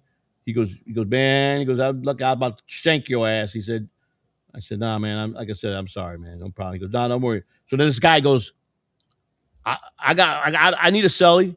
He goes, you give me your vegetables every day. I'll let you come in. I'll let you have the bottom bunk. And I'm like, I don't eat the vegetables anyhow. I eat that fucking pussy ass food anyhow. I go, that's a deal, man. For the bottom bunk, yeah. He goes, you get commissary? I go, yeah, I got commissary coming. So he goes, you give me some commissary? I said, I'll throw you a bag of chips or something. So I give him a candy bar, I give him a bag of chips. I give him every day. He gets the vegetables, and I'm happy because I got the bottom bunk. I don't have to climb up no more. I only got a few more days left. So this kid was cool. I thought he was cool, but he struck me as a little odd. So then I knew the guy across the hall, and I ate a little bit of the lunch, and he wanted my bread or something. And I go, yeah, I'll give you bread. So the dude flipped out on me. My cellie flipped out on me. Dude, I'm your cellie. I go, dude, the deal is that you get my vegetables, man. Chill out. So he kept going on and on and on and on and on. And that was it. I said 4 times to him, if you don't fucking get out of my fucking face, I'm going to beat the fucking piss out of you. I go, I'm not in a fucking mood. And he goes, you ain't going to do shit. Boy, I tell you what, I beat that boy through that whole motherfucking room. And he was screaming like a fucking little bitch. And the sheriffs came in, grabbed both of us, threw me out in the fucking holding cell. And they came back and go, you're going to jail. I go, I'm in jail. No, you're getting a new charge. Now I'm getting ready to be released from prison in a couple of days. This motherfucker's pressing charges on me. He's gonna press charges, which I'm gonna catch a state case. So I'm gonna get released from federal, and I'm gonna be fucking booked to go in for a fucking state charge. I'm fucking pissed. So I said, I didn't fucking touch him. He touched me first. They go, you know what? This is what we don't like. He goes, I'll be back. So an hour later, the guard comes back. He goes, here's the deal. I went to him and told him that you were gonna press charges on him if he presses charges on you. So when the sergeant comes around, stick to that story. Sergeant comes, he goes, I understand you want to press charges. I go, yep. He goes, all right, let me go tell him. Comes back, he goes, he don't want to press charges. So there's no charges. It worked. The guard fucking saved me. Because he was getting out too. But he was fucking, because I beat his ass, he wanted to be a bitch. So they sent me to now they send me to a fucking real bad dorm. And I mean, I got like 10 days left or something, man, or something. And I mean, it was fucking, they were fucking rolling guys up like crazy in there. There's 4 gangbangers were in there. These 4 kids, about 22 years old. They were fucking anybody, taking everything and anything from everybody. So I'm fucking on the floor. I ain't even got a mattress. I'm sleeping on a fucking hard floor with a blanket. And I'm pissed, man. And the food was horrendous, man. So I'm like, oh my God, I'm going to fucking die in this fucking place, man. Why the fuck did I just why couldn't they let me stay at the halfway house? So I'm sleeping outside on the floor, and then there's the cells here. There was a bunk, 2 double bunks, and a single, and it was 2 cells combined to one with 1 toilet, and then 2 cells in the front. And there was 2 Spanish guys that were facing murder charges. They were real cool kids, nice kids, man. He goes, hey Pops, we got an empty bed here. You want it? I said, man, I don't want no privileges, man. I'm good, all right. I only got a couple of days left. He goes, man, come on, Pops, man. You cool. You about the coolest one out here. Come on, take that bunk. So they yells at the guys in the back. He said, he gets that bunk. So I get the bunk. They were cool. They gave me commissary. They made extra food. They were real nice kids. The only thing sucked, man. We had 6 fucking guys, 1, 2, 3, 4, 5 guys to that cell, and 1 shitter, man. So you got to put up a fucking clothesline with a fucking blanket, and you got to fucking close it when you're fucking shitting, and they didn't fucking. You got to flush the toilet 150 times because they don't want to fucking smell shit. And it just got fucking ugly, man. And so the next morning, I knew I was getting out. I was getting released on the 22nd of June, I think it was, or 23rd. It was either 22nd, 23rd. So I couldn't sleep the night before. I was wired up, man. And 8 o'clock came and they did call my name, and I'm like, whoa. It says I'm supposed to be released 8 o'clock in the morning. He goes, you get released when we tell you to get released. I go, no, I don't. I'm not state property, brother. I'm federal property. My sentence is over. He goes, well, we ain't got no calls for the feds. Well, the feds fucking, they got busy and they didn't call for 10 o'clock. I was fucking pissed. They got an extra 2 hours out of me. So when 10 o'clock, he goes, roll it up, Catalan. You're going home. You're out. So they take me downstairs. I process out in 5 seconds. They go. Someone dropped his clothes off for you. Boom. Sign this. Boom, boom. I think I had 35 hours or something that on my card or something for commissary. They gave me a little card. Do you need a token? Bus token? No, I got someone picking me up outside. Just let me to the door so I can get the fuck out of here. And then I got picked up by Steven. You guys saw the wedding, my sister's wedding, because my sister was still in prison. Christina was still in prison. And Christina was like, where are we going to live? I go, I already took care of her. I got us an apartment. She goes, you did? I go, did I tell you that I wouldn't let you come out and to be on the street? She said, you did. You kept your word. So I got out, and Christina I was picking her. I had to go to rent a car and pick her up the following week, but she wasn't coming home. She was going to halfway house, and she had to stay there without coming home on weekends for the first 3 months. I couldn't see her, but I could pick her up and take her to work, and so I got a vehicle, and I for the first 3 weeks I walked in the rain, 6 o'clock in the morning, walk with her with an umbrella, got her an umbrella, and carried the umbrella for her, took her to her job, went on a bus with her if she, whatever, for her meetings. I didn't care. So I hustled up some money, and I got a van, and then I would, she would make appointments like to go out to do certain things, and just so we could be spending the afternoons together. So we wound up spending about 4 days a week in the afternoon together. But she, it's hard because if they thought she went to the apartment, she could get violated. So it was really hard. I wanted to go back I wanted to come back home, and so we just stuck around as much as we could. And finally she called me. She said, I'm going to come home on weekends. I said, cool. So the first weekend she come home, and then it was great. And then finally she got released from the halfway house to be home permanently. But then she went into depressed mode because of her daughter. So she pretty much was going to bed like 8 o'clock at night. And I'm already out now, and I'm just like I'm back on my old schedule, and I'm staying up late, but I'm clean. I promise I stay clean, and because she says I'm clean, she goes, I told you I love you, but she says if you go back, she goes, just leave. If you got to go back to drugs, she goes, I love you, but I don't want to be around it. I said I'm done. I won't do that to you. So she goes, I believe you, and the rest is history. I mean, she told me straight up, if you want to go back to drugs, I understand. She says, but you'll have to leave. And she goes, please respect that. I go, I'm not going back to drugs. I love you, and I don't want to lose my family. So, but she went through hell. It was hell going with her for that first year, because she went to work, came home, went to bed, and she didn't want to eat. She sheltered herself more and more away. And then I go so I just started forcing myself to go in there and lay down and watch TV with her, and then I started going to bed early with her. I did a sacrifice with her, and then she started coming out of her shell, and then we moved in the bigger apartment, and here we are at the house. But any questions from anybody? So that's my story. That was the first taping. I got so much discovery. But anyhow, here's the indictment. So the indictments come out. That's the indictment paper right here. That's the indictments right there. See? Now that's what we got served. United States versus Christine Catalano, Joseph Samuel Catalano, blah, blah, blah, blah, blah. Christina Lynn Catalano knowingly made a material false fiction of fraudulent statement represented. So she had 2 counts. She had making a false statement and the fraud. And mine was just a false statement. And, that's pretty much it on that. I got tons of discovery. I got a bunch of stuff. I mean, it's all going to come out anyhow. If I make any noise in this election, there's going to be somebody's going to, you think these little joke fucking videos that are out of me, they're gonna try to come after me quick, to put the end to me quick, because they're powerful, they got money, and they got and I don't have that. But I'm not gonna get out of script. I'm not gonna fall into their trap. They met their match if they want to fight with me. So I'm into this election till the day I get elected. Take that to the bank. There'll be a new president in town. It's gonna be me, Joseph Samuel Catalano III. I'm running for president of the United States, 2028, and I approve this message. All right. So a bunch of you rummies. Let's see if we got what's going on. Let me talk a little bit with you guys. So, let's see. I'm tired. I'm ready to fall asleep. I'm tired. But the reason I showed this, play this, because I just want to show you how serious I am about my campaign. That I'm turned a whole new leaf in my life, and I'm trying to be just the righteous man and be by law abiding citizen that and just be a good guy. You know, my heydays are over.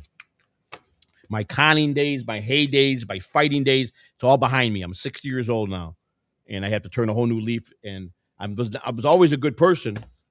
People that knew me, friends that trusted me, I was a good guy.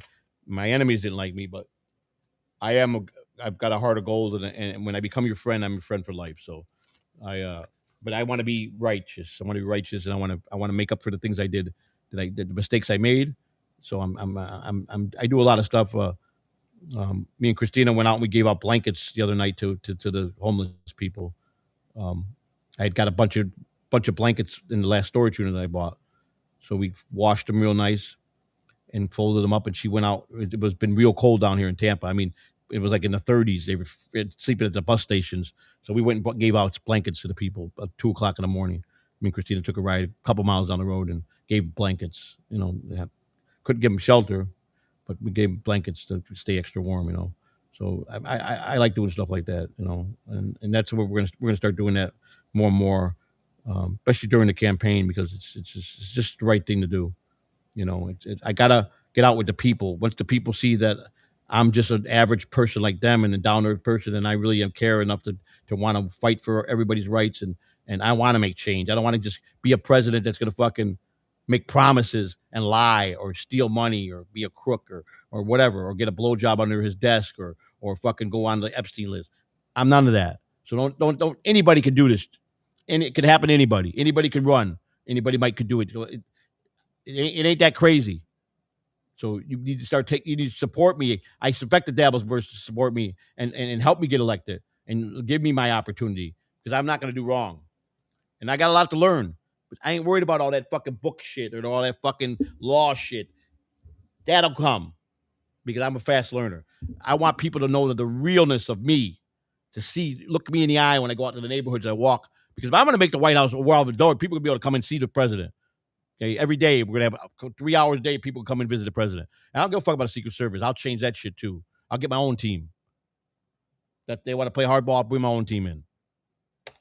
So, and that be a lot of changes. And I know you guys say president can't. Let me tell you something. Again, I'm a little different than you guys. I'm going to do whatever it takes to get rid of all that corruption. And if that means I got to fight fire with fire, I will. I'm not afraid of that. I'm not afraid to go to the mattresses. You understand? I'm not afraid to flush them out. But I care about each and every one of you. I care about this country, and I care about taking it back, making it ours again. I care about the $33 trillion in debt that we're in. I care about that. I care about the health care. I care about all the human trafficking kids and the women. I care about the prison system that is fucked up to the max. Okay? I'm not going to be a traditional fucking president. I'm going to be a fucking cool president, or down-to-earth president, one that could relate and talk to anybody. I'm going to be the guy that fucking, I don't need to wear a suit. I'll wear a fucking jogging suit. Okay? I don't give a fuck about none of that shit. Okay? That's all fluff and buff. Okay? If you really want to help, you do the right thing and you fix things that are broken. And I'm going to do that. And I'm deep into this, and my brain likes to absorb to learn now. Wish I was like that 30 years ago. But I'm learning a lot of stuff. But you know what? Anybody can run this fucking country. Don't think anybody can. Okay? But the first thing we got to do is stop giving our money to the fucking foreign countries. That's the first thing we got to stop doing. Right off the gate. Okay? So if you guys want to help the campaign, because I got a lot of printing I got to do, and I only could do so much. I'm supposed to take loans. I could take a loan out legally. I could but something about I could put my own money in. If I borrow, there's a weird way to do it. I could borrow loans, and then I have to give the loan to them, and then it's got to be paid off by the time the election's over. So there's a lot of red tape you got to go through. I followed everything to the T. even though I haven't raised no money, but I think $25. I don't have if it's under 5,000. I don't have to do my reports, but I still do miscellaneous reports every quarter, and I'm doing everything right because the FCC they sent me emails said you everything checked, you're doing good. I filed everything. Now someone said I didn't file, that I lied. I filed it on my grandfather's name. Good try, buddy, because I'm registered as Joseph Samuel Catalano III, which is my name. Why would I register under my grandfather's name? I mean, that would be stupid. Okay. I was reading the guy that ran for office about 6 years ago. Man, he stole so much campaign money. He misappropriated it, and they fucking indicted him. I just read his indictments, man. He's fucked. He's going away. Yeah, but you don't fuck around with that shit. They watch that. Why would you fucking take out of a? First of all, so I was gonna use like a Bank of America or Wells Fargo, and they handle, all banks handle the traditional campaign accounts, but there's a bank in fucking in Washington that specializes for campaigns. And I found them online, and I sent them an email. They sent me back. They go, well, this is what you need. You know, they really they weren't so friendly in the beginning. And they go, well, you got to have all these papers. Do you have all this? I go, I have everything you're asking for. I fired it off to her. This morning I wake up, Mr. Catalano, you have everything. This is going to be your. I'm the vice president of the bank. Blah blah blah. It's called. This is what campaign. Big bank in Washington to handle. They specialize in campaigns, big campaigns, mostly for the big dogs. But they assigned me someone. They suggested I have two people. They want me to get a treasurer or get an accountant that's going to handle, because it's going to take two people to take out money, invoices, two signatures to release any money out of there. That's what they want. That's generally what the government wants.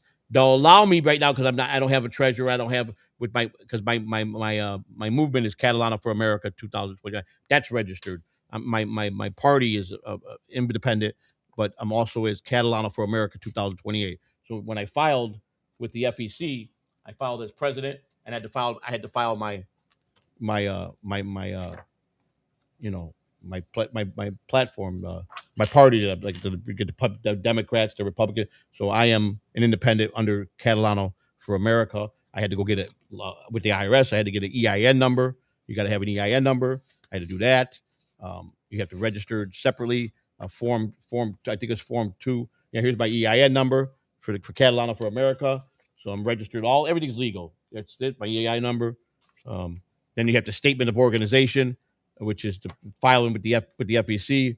I have all that filed, and then they stamp it, and then state of Florida. Some states I got to go and I got to file, and you got to wait till they get back to you, and they got to give you a piece of paper. And then there's some states you got to have like someone in office has got to like sponsor you, especially like some of these states with the big electoral votes, and you got to have certain backing from them. I don't know nobody in some I was talking to Georgia. Georgia is really tough, and I don't really need Georgia. I don't need it because I've got to be now Georgia. Like I said, the rule to be a president, you got to be 35, a United States citizen, and live in the same in the same part of the United States. You got to live in the United States for at least 14 years, but you got to be from here. So that's the only criteria to be a president. You understand? Nothing about felony, but some state offices, they don't take felons. And I don't know how that's possible. They can keep you from the ballot. Some states, Georgia's one of them.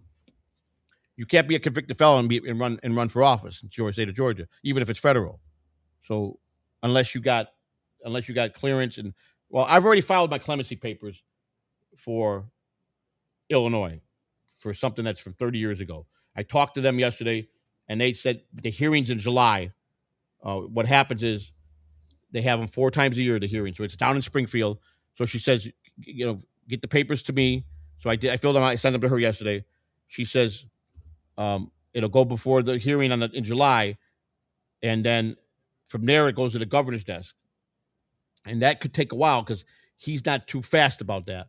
She goes, so you might be could be a year before he approves it, or it could be less. She said, but if you want to make it for this one, this is what I need from you. So I got that in Florida. I got to do something here. So I got to send it to DeSantis' office. But the federal one, Trump's got to pardon me. So I got paperwork for my full pardon with them. So I'm looking for full pardons all the way around to make me whole as a human being again, where I got my gun rights back and everything. And my voters' rights. I did that first. I said that I got this organization help me to. It's a legal firm that they work for you, and you only got to pay them like $100, and they do all the legal work for you to get your rights back, voting rights back. Because I mean, even though the rules, you could be a convicted felon. It's kind of stupid, right? If you become president, you can't even vote for yourself. That kind of rubs me in the wrong way. So that was important to me that I could vote. So I got that coming. But I'm getting my rights back, so I can carry a gun again, and I could be, I could be legal again. So I'm hoping Christina, I could do the same for her. We really want to just turn our lives around and put all this behind us, and but Christina can't do nothing for a couple more years on the federal thing, but she could do one for the state because she's been out more than 10 years. So states, Florida's just 13 years, or 10 or 13 years, I think, before you can apply for clemency here. Illinois is it's way over 30 years. So she couldn't even find one of my charges when she looked me up. So she says, "This is going to be easy. You'll probably get this right away."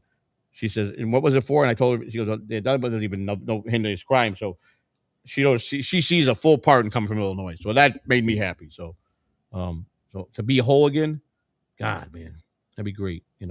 Take that off my back. And get healthy, win the office, and what can I do for you people? What can I do for you when I get in office? You guys gonna come visit me in the White House? I'll leave a door open for the Dabbleverse. Visitors could come see me. Or inauguration night, the first 500 people in the Dabbleverse could come to the ball. I'm gonna bring 500 people from the Dabbleverse. So you better be on my good side. You guys can come and hang out at the White House. There'll be more felons living in that White House the next 4 years, and in history of everything. I promise you that. Because you know what? We're people too. And I'm not kidding. I'm very serious about this. I get it, Joey. I couldn't hear at the beginning. Okay. Sorry about that, NJ Ranger. You're more than happy. I'll send you a copy if you'd like to have it. If you want a copy, I'll send it to you, buddy. You're my friend. So if you like to hear it, I could send you a copy. There's a ton of paperwork. I can redact everything because it's got every paper on there has got Social Security numbers and stuff on all our federal papers. It's like when you people look it up, when you go look at the public search, it's all redacted. I got the actual discovery that was given to me by the courts that's not redacted. So I couldn't show none of that tonight because I got to redact it. So it's got everything, all our personal information like that. So I told you about someone stealing my identity, right? They filed an income tax return the last 2 years under my name. IRS caught it. They know it's not me. I had to fill out some forms and I had to go to credit bureaus and lock all my credit up. And I guess something happened to Rocco a couple weeks ago. What happened to me yesterday or a couple of days ago? I woke up and I couldn't get in my bank. I was locked out of my bank account. Called the Wells Fargo. They go, "We think someone got in your account." So security, we set it down. So that they go, we'll try to clear you through here. So they on the phone, they maybe scanned my ID. It didn't pass. They go, "You got to come in." They said, "We need to see you're physically here." She goes, "You got a high breach in you." So as you all know, back about 8 months ago, I got this phone call, and Lou was with me and Christina, and I gave all my information over the phone to these people. I really thought it was PayPal, and I fell for it.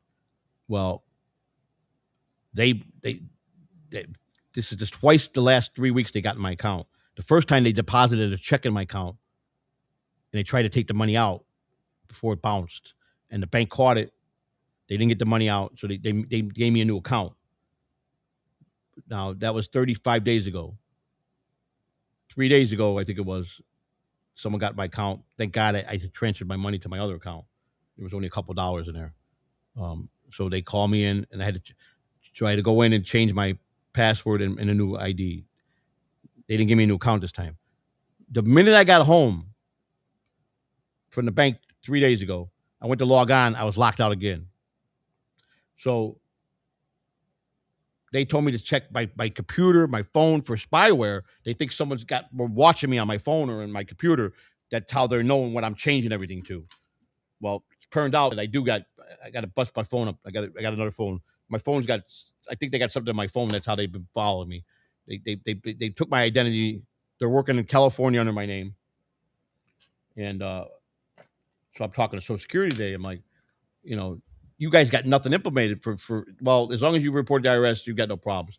I go, but I went into my account for IRS and saw the fucking W-2 forms that they file with my name on it. I go, I don't live in California, never worked at that place. So I guess the IRS is investigating a big unit of people that are doing this. So so Rocco got lucky, man, because I think he got his money back. I got lucky that I didn't have nothing in the bank account. It was in my other account. So um, yeah, so it's be careful. The banks told me 2026 is going to be the highest fraudulent year for banks and people getting your fucking money out of your bank account. And they got these devices and they know how to fucking do it. And they get your information. Be very careful. I'm telling you guys, I'm telling you on a serious note, protect yourself all the way because these fucking guys are so good and so sophisticated. They're cleaning out bank accounts. You see? And I don't believe in hurting people that are good people. You want to hurt a bank, that's different. You want to hurt an insurance company, you want to go hurt a corporate, but don't hurt the end of small people like that, man. So I feel Rocco, man. And I know this. I feel like you feel like an idiot because I gave the information to these people on the fucking phone, man. Like an idiot. I don't know. I got soft brain from all the drugs I've done, man. So I'm gonna ramble on because when I'm tired, I ramble. So, but you guys are. I got a bunch of. I mean, read some of these chats, man. I mean, we had a steady 50 people here all night. I'm happy with that. So, just wanted to be transparent to tell you guys that when I tell you something, if I tell you I got in a fight with the feds and I fucking was going to clobber that motherfucker, I wouldn't lie about that. So, and when I got lucky because I was going through my computer, my old email, and I went to look at all my sent emails, and I had like about 30 emails to Michael Francesi because before I went to prison, I remember giving him my discovery. He went through my whole discovery and advised me what to do when he looked at my discovery. And guys, sign up for my school page. I know school page. It's SKOOL. It's free. I'm going to drop the link. I didn't put no price on it for a monthly feed. I'm leaving it open. It's strictly about the campaign. First person to sign up there was Michael Francesi. Signed up, came over and supported me on that. So you guys go over. I'm going to put everybody's welcome, but it's strictly a political. It's all for political. My Facebook political page.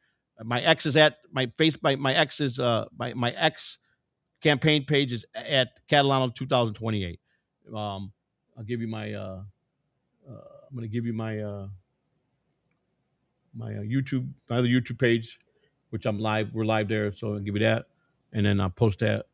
And then I got a great Facebook page up for my campaign, and then I got a regular website now. I got an organization that I'm with that's helping me. They help me with a bunch of stuff. I would take classes with them. They tell you how to be a better candidate, how to go out and do fundraisers and secure stuff. And they find you volunteers to work for you in states, and they help you with yard signs and all that stuff. So they're a good organization. So I got them on board. Yeah, I just got to get out and talk with grassroots. You're not going to get track. If you make traction, this is what they told me. They said you'll find someone that'll drop some big money. You'll get someone that'll drop something decent in your account that'll just believe in what you're doing, and then some rich person will throw some money in your campaign account, and then you'll have all your printing money. I've got to print probably about $8,000 worth of printing to do.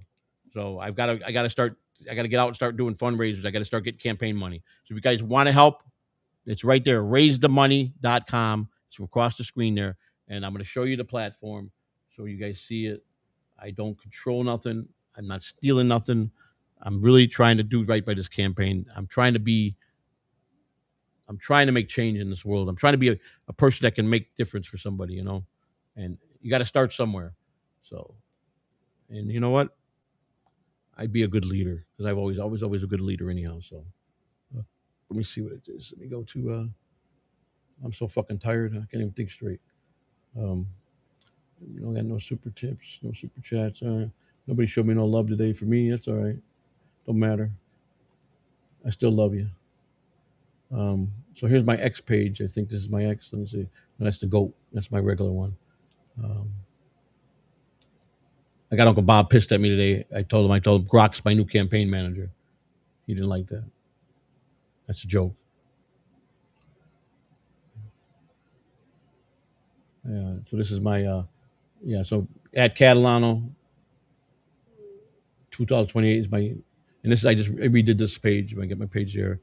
And then my Facebook page is Or no, let's see. What am I looking for? The shit. I can't even think straight.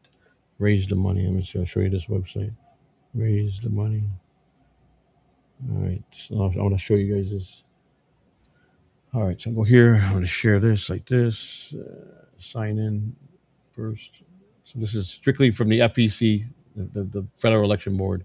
This is one of the ones that they told me that is legal and that I'm allowed to use. So I'll take you there and show you. And so let's go here. And we go, I think here. Is that what I do? Let me see.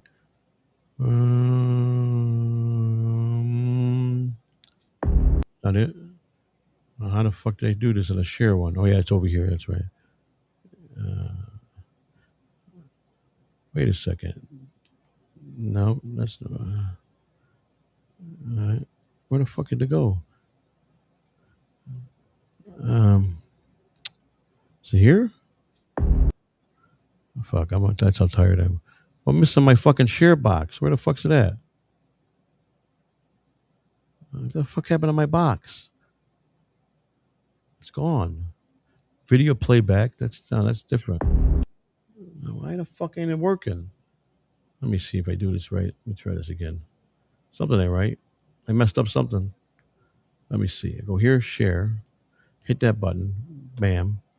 Okay, there it is. Now it came up. Okay. So now it should be here. It should be somewhere here. Just where, I don't know. It's not there. It's not there. Okay, so it says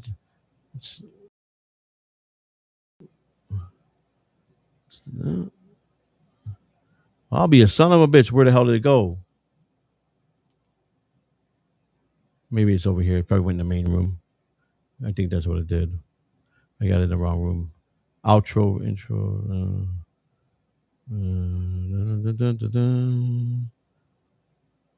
But when you're fucking tired, it's fucking crazy. Is that it right there? No, that's not. What the fuck happened to it? It's down here at the bottom. I had the scene. Ah, there we go. Now I got to find the one where it's open. All right, here we go. It's right here. All right, so lock this. Boom. Oh, okay. So this is it. Raise the money. Boom. I got a $2 donation the other day. And there it is. And then I go here. That's my link. And that's what the page will look like. And you could contribute to it. Goes into the fund that the federal government watches. And then I could submit invoices for paying for stuff for the campaign. And that's it. So it's called HTT. I'm going to put the link in the fucking prayer room. It's the best way to do it, right? Let's see here. I'll go like this. Yeah, I'll put it in the channel. It's coming your way. Copy. Boom. All right, here we go. There. That's if you want to donate to the campaign. It's the only way to do it the right way. Anything you want to put in, I appreciate it. You'll get a recognition for it. It's a tax write-off. And it'll help me get the printing I need to get going. So, and if we can start rolling and then I can start getting known and I get some donors, I'll be able to get that bus and go to travel to go campaign in different states. So that's my goal. So I'm traveling a lot. So that's it right there for that. And then you have that in the chat room. Stop that now. Let me see what else I got here. I'm so tired. I'm getting so old. I ain't got the energy I used to have. All right, so now let's see here. We go here. Share that one. And that's my X campaign page. So yeah. This place here is my website. I'm going to put this in the chat room. I'll take you to there. That's the website that I get from that organization. They're pretty cool people. They got classes and they teach you all kind of stuff. These are experienced campaign people that have helped. Were campaign managers. They've done every up to all the big elections. It's a bunch of people. It's a big party that they get you volunteers. They help you with signs. They do classes. It's just great. I mean, it's pretty cool. So they give me a lot of knowledge too. So I don't want to take you to this. This is what I want everybody to sign up for. It's a new thing. It's school. It's SKOOL. Okay, there it is. Right there. Man, okay, this is my page. I think. Yeah, here it is right here. All right, damn. Okay, so now I got to go here, right? Here. All right, share. And it's right here. Share. Okay. This is called, hang on. Let me open this up a little bigger. All right. So here, it's got community. And I started, and Michael Francesi was the first one to sign up down here. He was, well, I got to go to my memories. He was first, Lou was second. Right there. Michael Francesi signed up. First one to come in as soon as he got the message. Yeah. My buddy, known him a long time. Good guy, man. And then the vice president signed up this morning. So I changed it. It was, you get 7 days free and the membership was like $10 a month, but I changed it to free because I'm grassroots but it's all about platforms. It's got the different, it's got everything for my platform. So I'm filling out this stuff. You got levels. I put the different levels that you go to. We got that done. You got classrooms to do classes. And it's just you get together. I got a Saturday night. We got a coffee hour. It's where you do we go live. It's like a Zoom. We get together and we'll talk about politics or you guys got questions. But here's the thing: you got general discussion room. I got a prison reform room, which I put the crime bill in there that I worked on.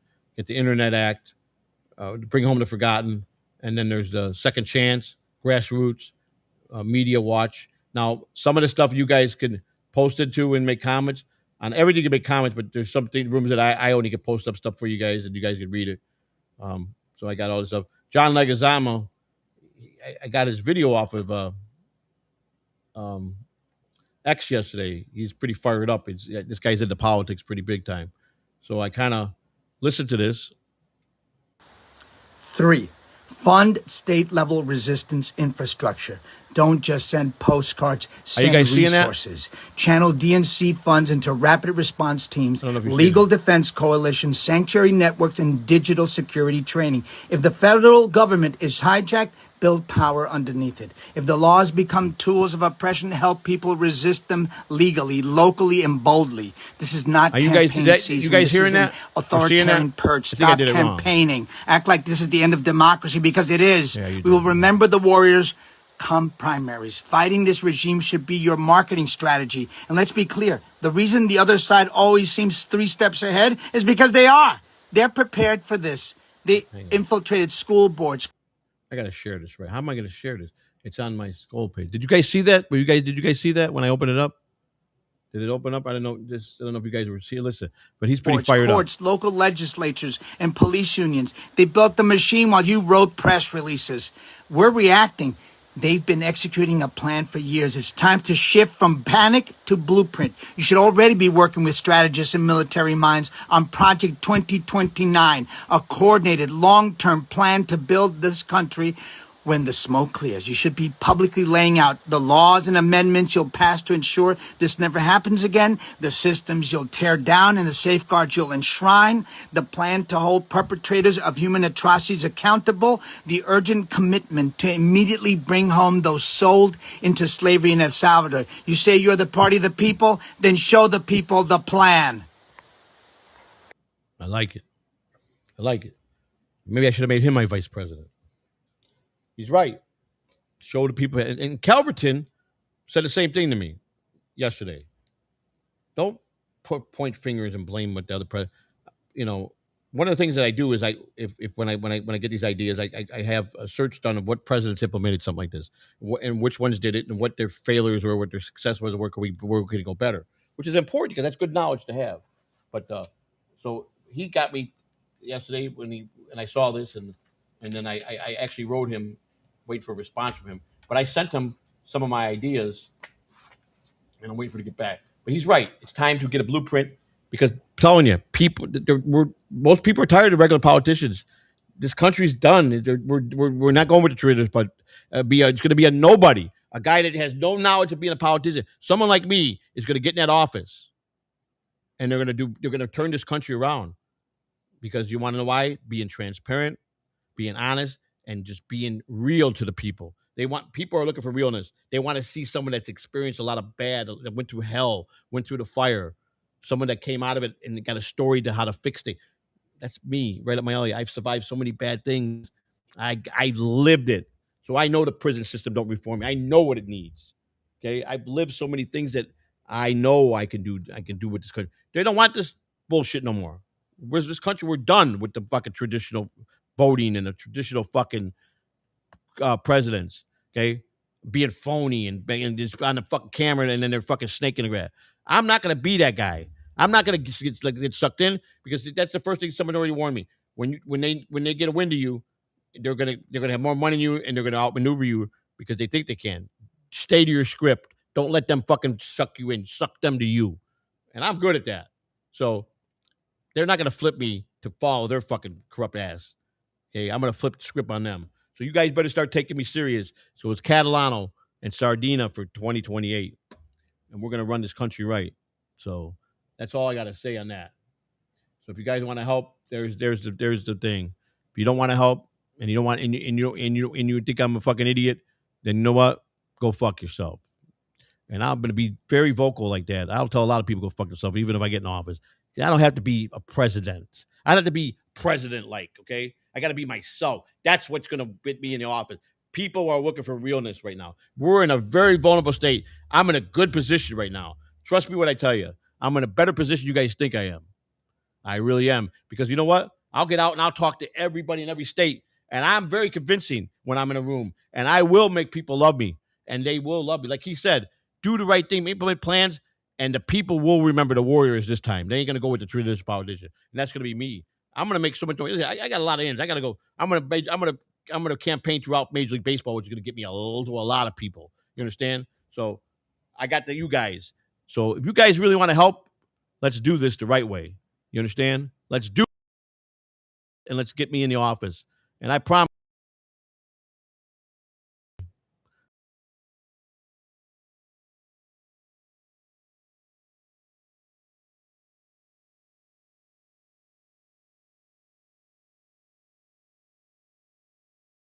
Quickly, here we go. All right, so let me go see if there's anything important I want to read. I appreciate it. Let's see. Oh shit, I got a lot of fucking 700 fucking. How many? 460. Steady 50 people. That's guys. At least 50 people listen to my bullshit. It's good. All right. Anything worth reading? Probably not. Probably a bunch of troll shit. I know. You know how I know? Because none of the people here. The people that are here are just people that. I mean, there's some good people here, but most of the people. Hey, OJ, what's up? There's no. That's a no for me, dog. Well, that's bye. See you later. Have a nice life. But when I get in, I'll remember that. Remember that. Take care, buddy. Mr. Missing in action. All right. All right. Oh, you took off the orange face, huh? You finally gave it up, huh? All right. Good for you. God bless you. So remember about our country. God bless America. Okay. Raise the roof. That's right. Put your bank info on the screen. Put your bank info. My bank info. I just put that. Raise the money. That's the bank. I don't put my bank money in it. I don't give nobody my bank account. But you fucking try to swindle the fucking campaign funds to get me in trouble? You guys must really think I'm stupid. Spyware report. Spyware. That's right. That's right. Yeah. Be careful. I'm serious now. Rocco got taken. Shad got taken. And someone tried to get me. So be careful. All right. Peace out. I don't think I got any super chats either, right? No. I think I read the one I had. Yeah. NJ Ranger. Thank you, buddy. All right. I'm out. I'm going to bed. You guys are fucking worthless. All yous. Fuck off. Have a good night. Suck a dick.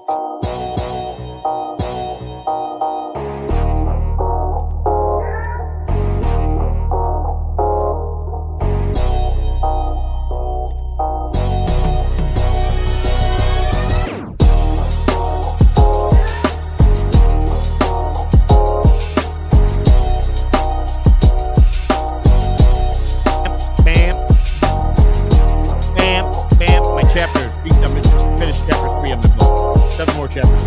And I gotta get it to public. Have a good night.